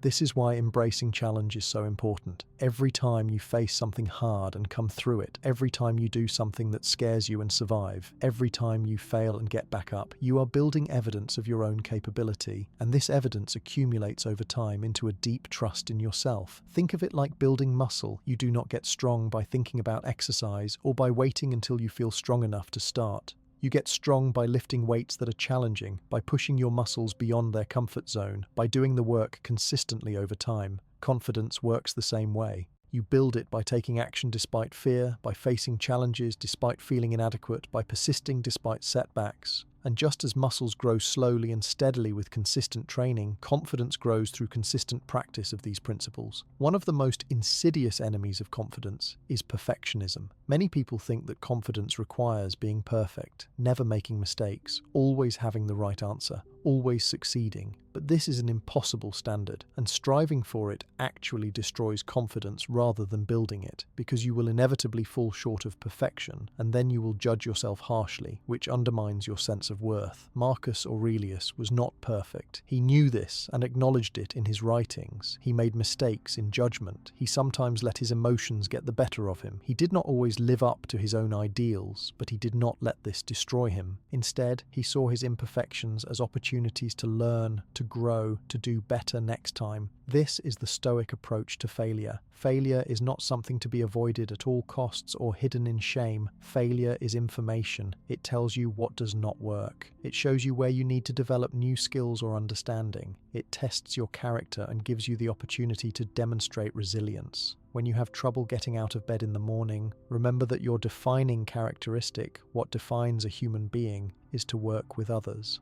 Even animals know how to sleep, and it is the characteristic activity that is the more natural one, more innate, and more satisfying. He was reminding himself that struggle is part of being human, that ease is not the goal, that what matters is how you respond to difficulty, not whether you experience it. So when you make a mistake, when you fail at something, when you fall short of your own expectations, practice responding as Marcus would. First, acknowledge what happened without dramatizing it. Do not make it a catastrophe. Simply observe, this is what occurred. Second, examine it honestly. What went wrong? What could you have done differently? What can you learn? Third, recommit to your principles. Failure does not mean you abandon your values. It means you renew your commitment to them. Finally, let it go and move forward. Do not ruminate endlessly. Extract the lesson and apply it going forward. This process transforms failure from something that destroys confidence into something that builds it, because you prove to yourself that you can handle failure, learn from it, and continue to grow. Another crucial aspect of Stoic confidence that Marcus embodied is the ability to maintain equanimity in the face of both praise and criticism. Most people's confidence goes up and down based on external feedback. When people praise them, they feel confident. When people criticize them, their confidence collapses. But this is giving others control over your internal state. Marcus trained himself to receive both praise and criticism with the same calm detachment. When people praised him, he would remember that their opinions did not define him, that praise is often unearned or exaggerated, that the only measure that matters is whether he lived according to his own principles. When people criticized him, he would consider whether the criticism was valid, and if so, learn from it, and if not, dismiss it without taking it personally. He wrote, "I have often wondered how it is that every man loves himself more than all the rest of men, but yet sets less value on his own opinion of himself than on the opinion of others." This is a profound observation. You know yourself better than anyone else knows you. You know your intentions, your efforts, your constraints, your full story. Others only see a small slice of your life, filtered through their own biases and needs. Why give their opinion more weight than your own carefully considered self-assessment? Of course, you should remain open to feedback and willing to learn, but the ultimate authority on your worth should be you, measured against values you have consciously chosen, not the fickle and often uninformed opinions of others.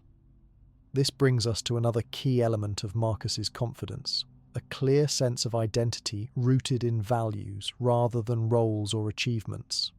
Many people derive their confidence from their roles, from being a successful professional or a parent or attractive or wealthy or respected, but all of these things are temporary and fragile. You can lose your job, your health, your relationships, your wealth. If your confidence is based on these things, it will crumble when they change. Marcus was emperor, one of the highest roles in the world, but he did not base his identity on being emperor. He based his identity on being a human being trying to live with virtue, on being someone committed to reason, justice, courage, and wisdom. These core values could not be taken from him. No matter what happened externally, he could still strive to embody these qualities. This is the kind of identity that supports unshakable confidence. When you know who you are at your core, when your sense of self is based on your character and values rather than on external achievements or roles, you have a stability that circumstances cannot touch. You can lose everything and still be yourself, still hold your head high, still have dignity and purpose. Marcus wrote to himself, "At dawn, when you have trouble getting out of bed, tell yourself, I have to go to work as a human being, not as emperor, as a human being." This is his fundamental identity. And being a good human being, in his view, meant living rationally, treating others fairly, acting with courage, and maintaining self-discipline. These are things within his control, things he could commit to regardless of circumstances. What is your core identity? If you stripped away all your roles, all your achievements, all your possessions, who would you be? What values would remain? This is worth exploring because the more you can ground your identity in character and values rather than in external things, the more stable and genuine your confidence will be. You might try this exercise. Imagine you lost everything: your job, your money, your status, your health. What would still be true about you?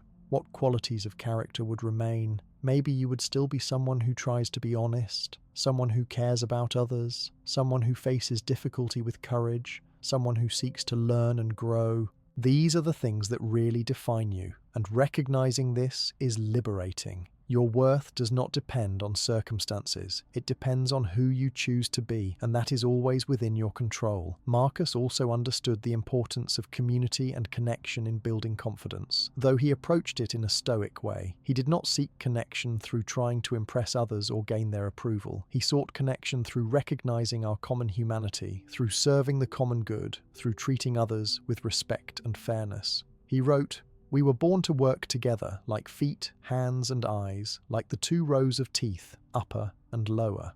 To obstruct each other is against nature's law. To feel anger at someone, to turn your back on them, these are obstructions." He saw himself as part of a larger whole, not separate from others, but connected to them in a fundamental way. This sense of connection builds confidence because it means you are not alone. You do not have to face life in isolation. You are part of a human community. And when you contribute to that community, when you fulfill your role in it, you experience a sense of belonging and purpose that supports confidence. But this is very different from seeking validation. It is not about whether others like you or approve of you.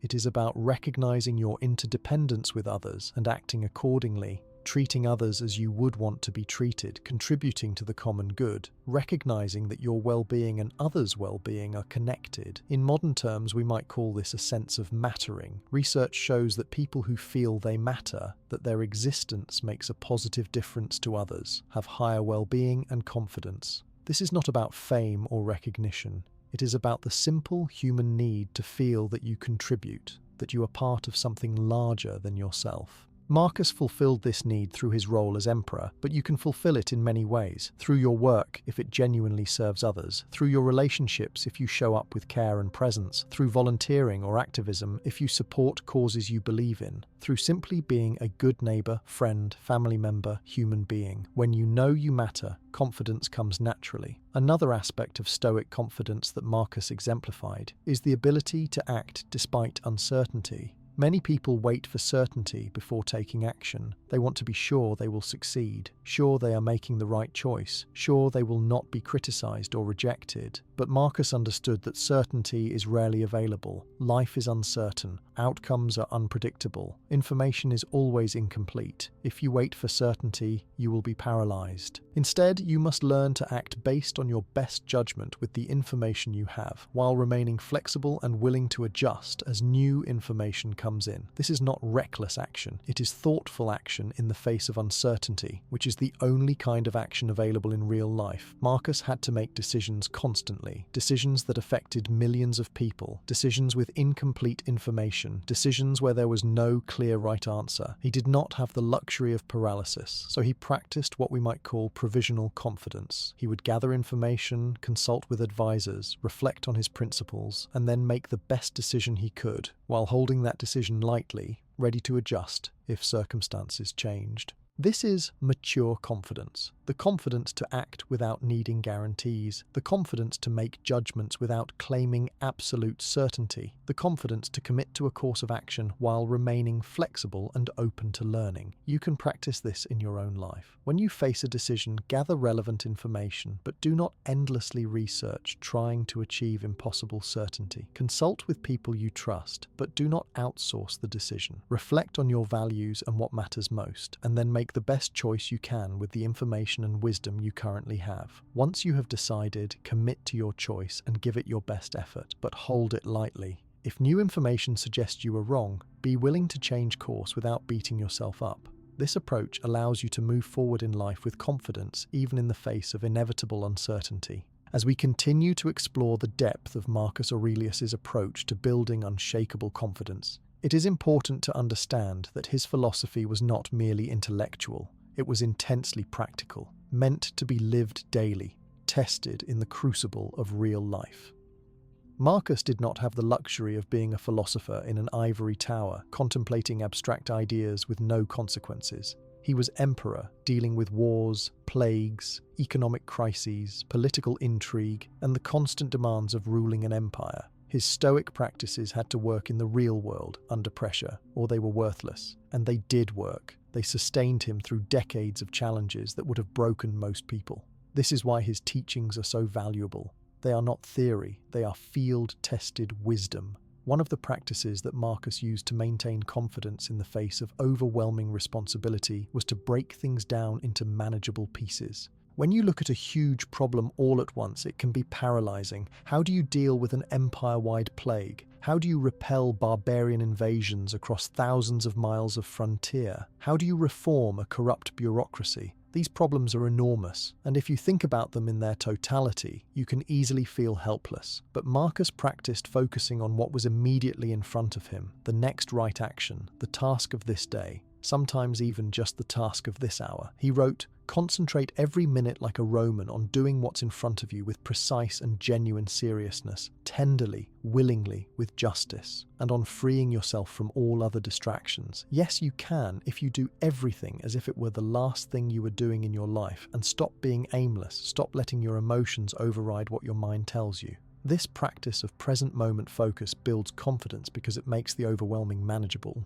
You do not need to solve everything today. You just need to take the next step. Do the next thing well. When you do this consistently, day after day, you make progress on even the largest problems. And each small success builds confidence. You see evidence of your effectiveness. You experience yourself as someone who shows up, who does the work, who makes things happen. This is far more confidence building than obsessing over the magnitude of your challenges or worrying about outcomes you cannot control. Try this approach with something you have been avoiding because it feels too big or too hard. Do not think about the entire project. Just identify the very next small action you could take. Maybe you need to make one phone call. Maybe you need to write one paragraph. Maybe you need to have one conversation. Do just that one thing without worrying about all the other things that will need to come after. Then, once that is done, identify the next small step and do that. Step by step, you can accomplish things that seemed impossible when you looked at them all at once, and each step you take builds confidence and momentum. This is how Marcus managed to fulfill his duties as emperor while also finding time to write philosophical reflections and develop himself as a person. He focused on what was in front of him and did it well, one thing at a time. Another key element of Marcus's confidence was his ability to separate his sense of self from his thoughts and emotions. Most people completely identify with whatever they are thinking and feeling in the moment. If they have a thought that they are inadequate, they believe it and feel inadequate. If they feel anxious, they say, "I am anxious," as if anxiety is their identity. But Marcus practiced observing his thoughts and emotions with some distance. He would notice himself having a thought and recognize it as just a thought, not necessarily a truth. He would notice an emotion arising and see it as a temporary state, not as his essential self. This practice, which is similar to mindfulness in modern psychology, creates freedom. You are not controlled by every passing thought and feeling. You can observe them, assess them, and choose how to respond to them. Marcus wrote, "You have power over your mind, not outside events." Realize this, and you will find strength. This includes power over what thoughts you engage with and believe. When a thought arises that undermines your confidence, something like, "I am not good enough," or "I am going to fail," you do not have to accept it as truth. You can notice it. There is a thought saying, "I am not good enough." This small shift in language creates space. The thought is an object you're observing, not a subject you are identified with. From this place of observation, you can question the thought. Is it true? What evidence supports it? What evidence contradicts it? Usually, you will find that such thoughts are distortions, products of fear or past conditioning, not accurate assessments of reality. This ability to separate yourself from your thoughts is one of the most powerful psychological skills you can develop. It is sometimes called cognitive diffusion in modern therapy. It prevents you from being swept away by negative thinking. It allows you to maintain your equilibrium even when your mind is generating unhelpful thoughts. And it builds confidence because you realize that you are not your thoughts. Your thoughts are mental events that come and go. But you, the observer of those thoughts, are something more fundamental and stable. No negative thought has the power to define you unless you give it that power by identifying with it completely. The same applies to emotions. Marcus would notice himself feeling fear or anger or sadness, and rather than being consumed by the emotion, he would observe it with some distance. There is fear present.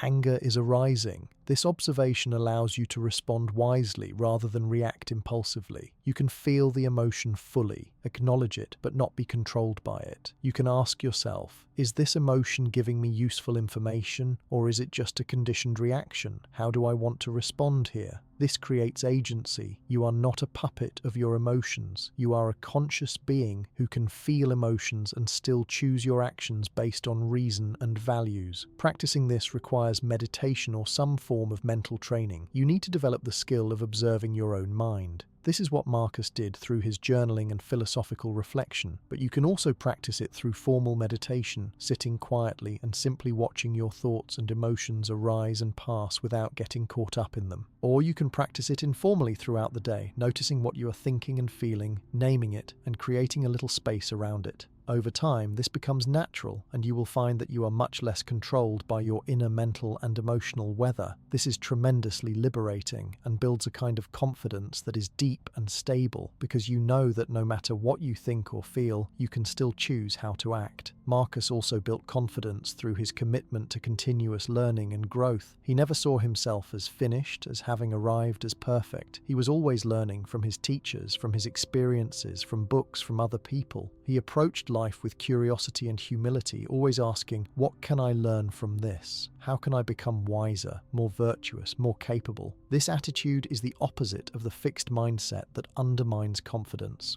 A fixed mindset says, I am either good at something or I am not, and there is not much I can do about it. A growth mindset says, I can improve at anything with effort and practice. Challenges are opportunities to learn. Marcus embodied the growth mindset before it had a name. When you adopt this mindset, failure becomes less threatening. If you believe you can learn and grow, then failure is just part of the learning process, not a verdict on your worth. When you make a mistake, you think, what can I learn from this? Rather than, I am a failure. This makes you willing to take on challenges, to try new things, to push beyond your comfort zone, because you are not terrified of failing. You know that even if you fail, you will learn something valuable and be better for it. This willingness to embrace challenge and risk failure is essential for building confidence because confidence grows through experience, and you cannot gain experience if you only do things you are already good at. Marcus was constantly challenging himself, not in reckless ways, but by taking on responsibilities, engaging with difficult ideas, facing uncomfortable truths about himself and the world. He could have coasted on his position as emperor, delegating everything and living in comfort. Instead, he personally led military campaigns, studied philosophy deeply, wrestled with ethical dilemmas, and held himself to high standards. This was difficult, but it made him stronger, wiser, more confident. He proved to himself again and again that he could handle difficulty, that he could rise to challenges, that he was capable of growth. You can adopt this same commitment to growth. See yourself not as a fixed entity, but as a work in progress. Whatever your current level of capability, confidence, wisdom, character, you can develop further. The question is not, am I good enough? But am I growing? Am I learning? Am I becoming more of who I want to be? When you frame things this way, you remove the pressure to be perfect and replace it with the invitation to keep developing. This is much more empowering and much more realistic because growth is always possible, whereas perfection is not. Another practice that supported Marcus's confidence was his regular reflection on role models. He would think about people he admired, people who embodied the virtues he valued, and ask himself, what would they do in this situation? How would they handle this challenge? At the beginning of his meditations, he lists many people who influenced him and what he learned from each of them. From one person, he learned integrity. From another, self-discipline. From another, how to receive criticism gracefully. By consciously reflecting on these role models, he kept their wisdom and example alive in his mind. He gave himself internal mentors whose guidance he could access anytime. You can do this too. Think of people you admire, whether they are people you know personally or historical figures or characters from books. What qualities do they embody that you value? What can you learn from how they live or lived? When you face a challenge, you can ask yourself, what would this person do? This is not about imitating them blindly, but about accessing wisdom and perspective beyond your own limited experience. It builds confidence because you realize you are not alone. You are part of a tradition of people who have faced difficulties with courage and wisdom, and you can draw on their example. Marcus also maintained confidence through physical discipline. He understood that mind and body are connected, that physical health and resilience support mental health and confidence. He maintained physical fitness despite a generally frail constitution. He practiced enduring physical discomfort. He did not indulge in excessive luxury, even though he could have. This physical discipline reinforced his mental discipline. It reminded him that he could control his impulses, that he could handle discomfort, that he was not weak or soft. When your body is strong and disciplined, when you take care of your physical health, it supports your mental confidence. You have more energy, more resilience, more capability. This does not mean you need to be an athlete or have a perfect body. It means treating your body with respect, giving it adequate sleep, good nutrition, regular movement, not abusing it with excess. When you take care of your physical foundation, everything else is easier. Your mood is better, your thinking is clearer, your ability to handle stress is greater. And you feel more confident because you are not constantly battling fatigue, brain fog, or physical discomfort. Marcus knew this, and even with his health challenges, he did what he could to maintain his physical well-being because he understood its importance for his effectiveness and confidence.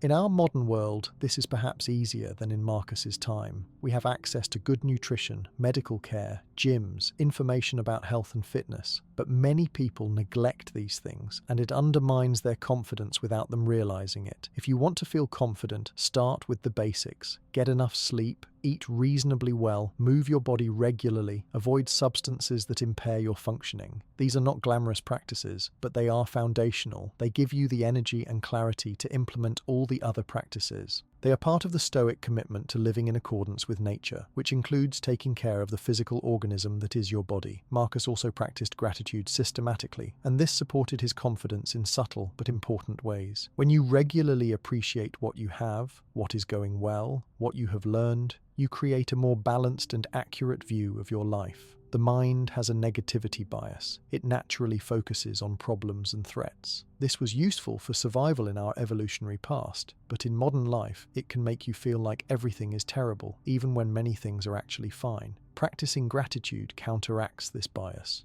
It trains your mind to notice the good as well as the bad. And when you have a balanced view, you naturally feel more confident because you are not overwhelmed by the perception that everything is going wrong. Each night, Marcus would reflect on what he was grateful for. He might appreciate the people in his life, the fact that he had another day, the opportunities to learn and serve, the beauty he experienced. This was not denying the difficulties he faced. He had plenty of those and did not pretend otherwise. But he refused to let difficulties be the only thing he saw. He deliberately cultivated awareness of the positive as well. This practice kept him from becoming bitter or despairing despite his many challenges. It kept him emotionally resilient and maintained his motivation to keep striving. You can adopt this practice starting tonight. Before sleep, think of 3 things you are grateful for from today. They do not need to be big things. Maybe a good cup of coffee, a kind word from someone, a moment of laughter, a problem you solved, something you learned. Just notice and appreciate these things. Over time, this practice rewires your brain to notice more of what is good in your life. And this supports well-being and confidence. You begin to see yourself as someone who has resources, who experiences good things, who has reasons to feel capable and hopeful. This is not denial or toxic positivity. It is balanced realism, seeing both challenges and blessings, and this balance is essential for sustaining confidence over the long term. As we near the culmination of our exploration of how Marcus Aurelius built unshakable confidence, we must understand that all of these practices are interconnected. They form a holistic approach to life, a complete philosophy that addresses every aspect of human experience, thought, emotion, action, relationships, purpose, mortality. Marcus did not pick and choose from these practices randomly. He integrated them into a coherent way of being in the world. And it is this integration, this commitment to living philosophy rather than just thinking about it, that created the profound confidence and inner peace for which he is remembered. One of the most important integrations is between acceptance and action. This might seem paradoxical. How can you accept things as they are and also work to change them? But the Stoics understood that these are not contradictory. You accept what you cannot control, the fundamental nature of reality, impermanence, human nature, mortality, much of what happens to you. This acceptance gives you peace and prevents wasted energy fighting the unchangeable. But within this acceptance, you take full responsibility for what you can control, your thoughts, your actions, your character development. You act with full effort and commitment to live well, to respond wisely, to contribute positively. This combination of acceptance and action, of peace with reality and commitment to virtue, is the essence of Stoic confidence. Marcus wrote, "The impediment to action advances action. What stands in the way becomes the way." This is not passive acceptance. It is active engagement with reality as it is. You do not get to choose your circumstances, but you do get to choose your response. And in that response lies all your power and dignity. When you fully accept this, when you stop demanding that reality be different than it is, and instead focus all your energy on responding excellently to what is, you become incredibly effective and confident. You are not wasting energy on resistance, denial, or complaint. You are channeling all your energy into wise and virtuous action. Think about how much energy people waste resisting reality. This should not be happening. This is not fair. Why me? These thoughts are natural, but they are also useless. What is happening is happening. The question is not whether it should be, but how you will respond. Marcus trained himself to move immediately from what is to what can be done about it. He did not dwell in the space of "this is unfair." He moved quickly to "given that this is the situation, what is the wise response?" This made him incredibly effective. While others were complaining or despairing, he was already taking action, and this effectiveness reinforced his confidence. He experienced himself as someone who could handle problems, who could respond constructively to difficulty. This is confidence built on competence and agency. Another crucial integration is between self-discipline and self-compassion. Marcus was disciplined, holding himself to high standards, examining his behavior critically, pushing himself to live according to his principles. But he was also kind to himself. When he fell short, as all humans do, he did not engage in harsh self-condemnation. He acknowledged the mistake, learned from it, and recommitted to doing better. He understood that harsh self-judgment is counterproductive. It does not motivate improvement. It just creates unnecessary suffering and often leads to giving up. Whereas self-compassion combined with commitment to growth allows you to face your mistakes honestly and use them as stepping stones to become better. Many people think that confidence requires either being easy on yourself, excusing all your failures, or being hard on yourself, demanding perfection. But both of these extremes are problematic. Being easy on yourself without accountability leads to stagnation and actually undermines confidence because you do not grow. Being hard on yourself leads to shame and paralysis and also undermines confidence because you never feel good enough. The Stoic approach that Marcus embodied is the middle path, honest self-assessment combined with compassionate commitment to growth. You look at yourself clearly, seeing both strengths and weaknesses. You hold yourself accountable to your values, but you do so with kindness, recognizing that you are human, that growth takes time, that mistakes are part of learning. This approach builds genuine confidence because you are neither inflating yourself nor deflating yourself. You are seeing yourself accurately and working with that reality to become better. Marcus also integrated solitude and community in a balanced way. He spent time alone in reflection, writing, thinking.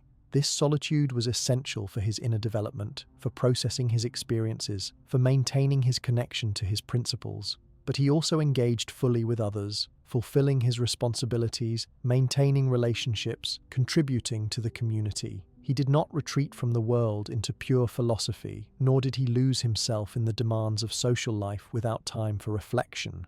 He maintained both, and each supported the other. His solitude gave him the wisdom and centeredness he needed to engage effectively with others. His engagement with others gave him experiences to reflect on and opportunities to practice his philosophy. Many people today are out of balance in one direction or the other. Some people are so busy with social media, work, family, and social obligations that they never have time for solitude, for reflection, for simply being with themselves. This leaves them scattered, reactive, disconnected from their own inner wisdom. Others withdraw into isolation, perhaps spending all their time online or lost in their own thoughts, not engaging with the real world and real people. This leaves them disconnected from community and lacking the grounding that comes from relationships and contribution. The Stoic approach is to maintain both: regular time for solitude, reflection, and inner work, and regular engagement with others, fulfilling responsibilities, building relationships, serving. If you feel your confidence is shaky, examine whether you are balanced in this way. Do you have time for solitude, for thinking about your values, for processing your experiences, for simply being rather than constantly doing? Or are you always busy, always stimulated, never pausing? If so, build in some solitude. Even 15 minutes a day of quiet reflection can make a significant difference. Conversely, do you spend too much time alone, isolated, not engaging with others in meaningful ways? If so, find ways to connect and contribute. Join a group, volunteer, spend quality time with friends or family. Engage with your community. Both solitude and connection are necessary for well-being and confidence. Neither alone is sufficient. Marcus also balanced preparation and presence. He spent time thinking ahead, planning, anticipating challenges through negative visualization. This was preparation. But when the moment came to act, he was fully present, not lost in worries about the future or regrets about the past. He gave his full attention to what was in front of him. This is a crucial balance. If you only prepare and never act, you are paralyzed by perfectionism and anxiety. If you only act without preparation, you are reckless and ineffective. The Stoic does both: thoughtful preparation and then full presence and commitment to action. Before an important event, take time to prepare mentally. Think through what might happen, how you will respond, what your priorities are. This is wise and reduces anxiety by giving you a sense of readiness. But once you have prepared, let it go and be present. Do not keep second-guessing yourself. Do not keep mentally rehearsing. Just be there, fully engaged with what is happening. Trust in your preparation and give yourself fully to the present moment. This approach builds confidence because you are neither underprepared nor over-anxious. You have done what you can to be ready, and now you trust yourself to handle whatever arises. Another integration is between ambition and contentment. Marcus held one of the most ambitious positions possible, Emperor of Rome, with enormous responsibilities and goals for the empire. But he was also content, not constantly craving more power, more recognition, more pleasure. He could strive to fulfill his duties excellently, while also being at peace with what he had, with who he was. This is different from the restless striving that characterizes much of modern life. The sense that you will be happy once you achieve the next goal, get the next promotion, acquire the next thing. That approach never brings confidence or peace because there is always another goal, another thing to want. You are always inadequate because you have not yet arrived at some imaginary future destination. The Stoic approach is to strive to live well, to act with virtue, to contribute meaningfully, but to be content in the process. Your goal is not some future state of having achieved everything. Your goal is to live today with excellence, and if you do that, you are already successful. Marcus wrote, "Ambition means tying your well-being to what other people say or do. Self-indulgence means tying it to the things that happen to you. Sanity means tying it to your own actions.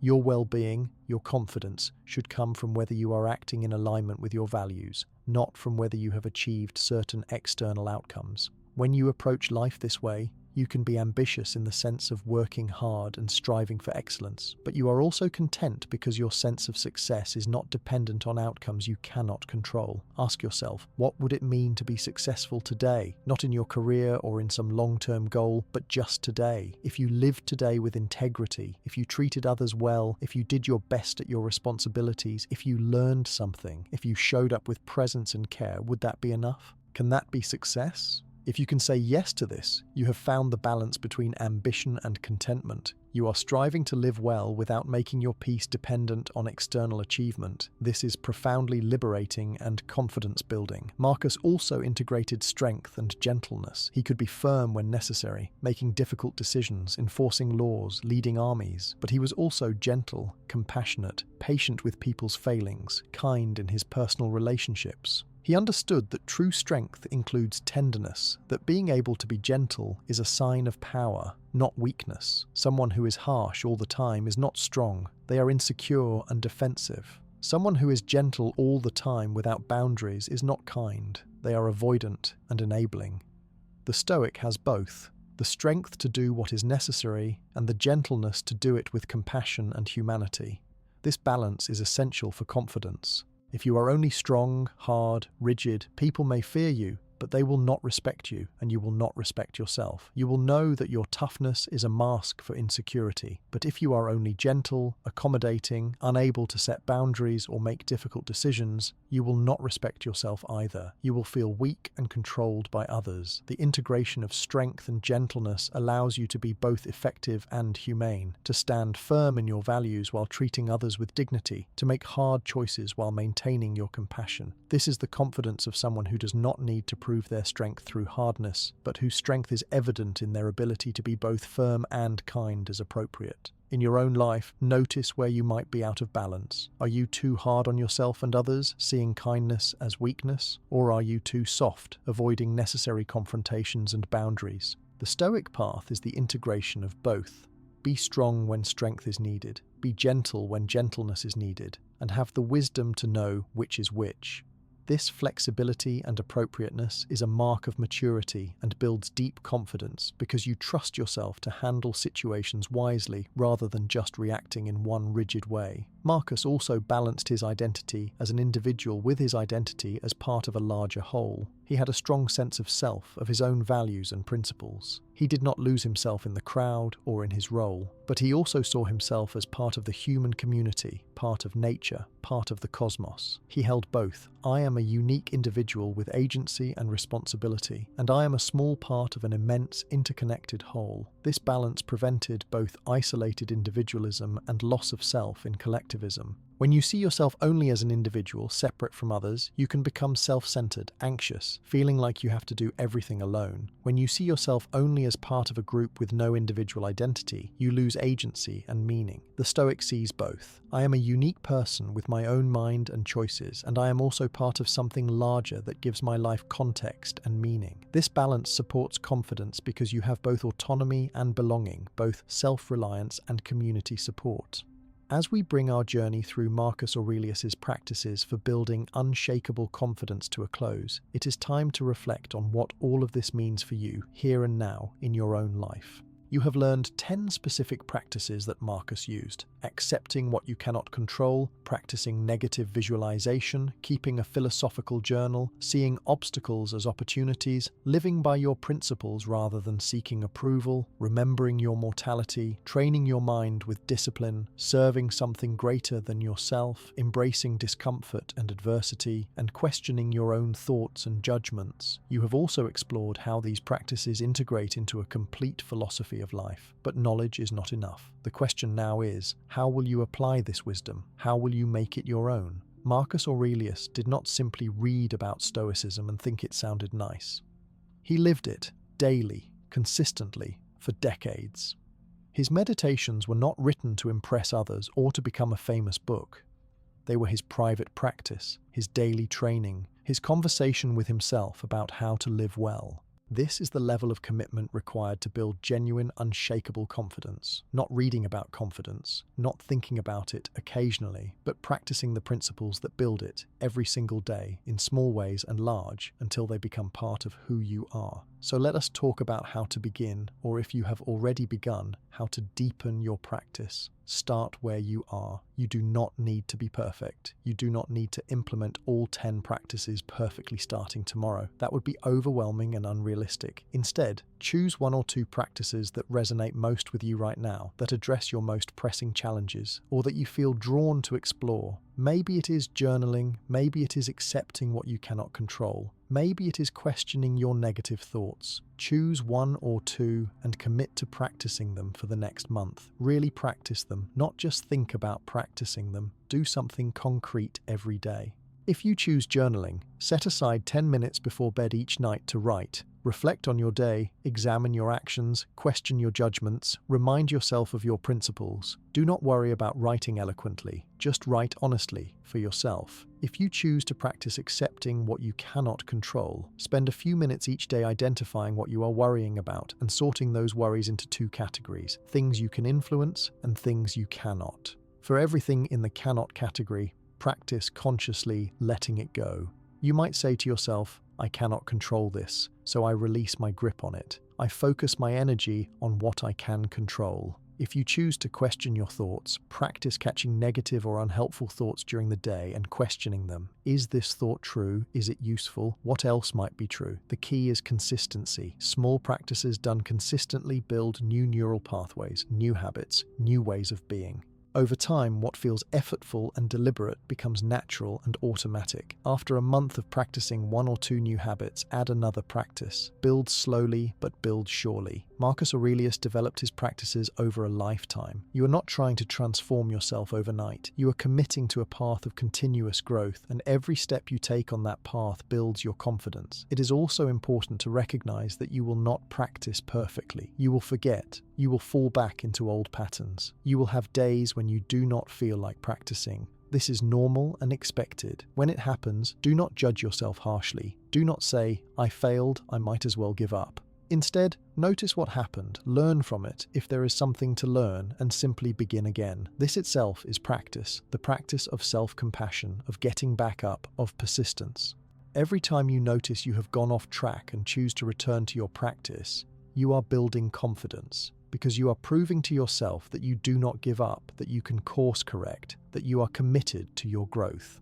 Consider also finding ways to reinforce your practice. You might read Stoic philosophy regularly, not just once, but as an ongoing study. Marcus read and reread the same philosophical texts throughout his life, finding new meaning in them as he grew. You might find a community of people interested in Stoicism or personal development, people you can discuss ideas with, share challenges with, learn from. You might put reminders of your principles in places where you will see them, quotes on your bathroom mirror, notes on your desk, alarms on your phone with messages to yourself. You might talk to a therapist or coach who can support your growth. Find the structures and supports that will help you maintain your practice over time. It is also valuable to regularly assess your progress, not obsessively, not in a way that makes you anxious, but periodically step back and reflect. Every few months, review where you were when you started and where you are now. What has changed? What confidence have you built? What challenges have you faced, and how did you handle them? What have you learned? This reflection serves several purposes. It allows you to see your progress, which is motivating and confidence-building in itself. It helps you identify what practices are working and what might need adjustment, and it keeps you intentional about your growth rather than just drifting through life on autopilot. Remember that building confidence is not a linear process. There will be times when you feel you are making great progress, and times when you feel you are sliding backward. This is normal. Growth is not a straight line. It includes plateaus, setbacks, and breakthroughs. The key is to maintain your practice through all of it, to trust the process even when you cannot see immediate results. Marcus Aurelius had difficult days, days when he struggled, days when he felt he was not living up to his ideals, but he did not give up. He kept practicing, kept recommitting, and over time he built extraordinary inner strength. You can do the same. Also understand that building unshakable confidence does not mean you will never feel afraid or doubtful again. Marcus felt these things. The difference is that he did not let them control him. He felt fear and acted with courage anyway. He felt doubt and made decisions based on his best judgment anyway. He felt sadness and loss and continued to engage with life meaningfully anyway. Unshakable confidence is not the absence of difficult emotions. It is the ability to experience those emotions without being destroyed or paralyzed by them, to feel them fully and still act according to your values. As you develop your practice, you will notice changes. Some will be obvious. You will handle certain situations better than you used to. You will feel less anxious about things that used to worry you constantly. You will make decisions more easily. You will speak up when you would have stayed silent. You will face challenges that you would have avoided. These are the visible signs of growing confidence. But there are also subtler changes. You will feel more solid, more grounded, less easily thrown off balance by external events. You will have a quiet sense of being able to handle whatever comes, not because you are arrogant or naive, but because you have tested yourself and found that you are resilient. You will experience more peace, not because your life is problem-free, but because you have stopped demanding that it be and have learned to find meaning and purpose even in difficulty. Let me speak directly to you now, as if we were sitting together in person. You are capable of building this kind of confidence. You already have everything you need. You have a mind that can be trained. You have the capacity for self-awareness, for choice, for growth. You have access to wisdom that has been tested and proven over thousands of years. What you need now is not more information, but commitment to practice. Decide that you will walk this path, not perfectly, not without stumbling, but persistently. Decide that you will become someone who faces life with courage, who lives according to values you consciously choose, who grows through challenges, who contributes meaningfully, who treats yourself and others with dignity. This is entirely possible for you.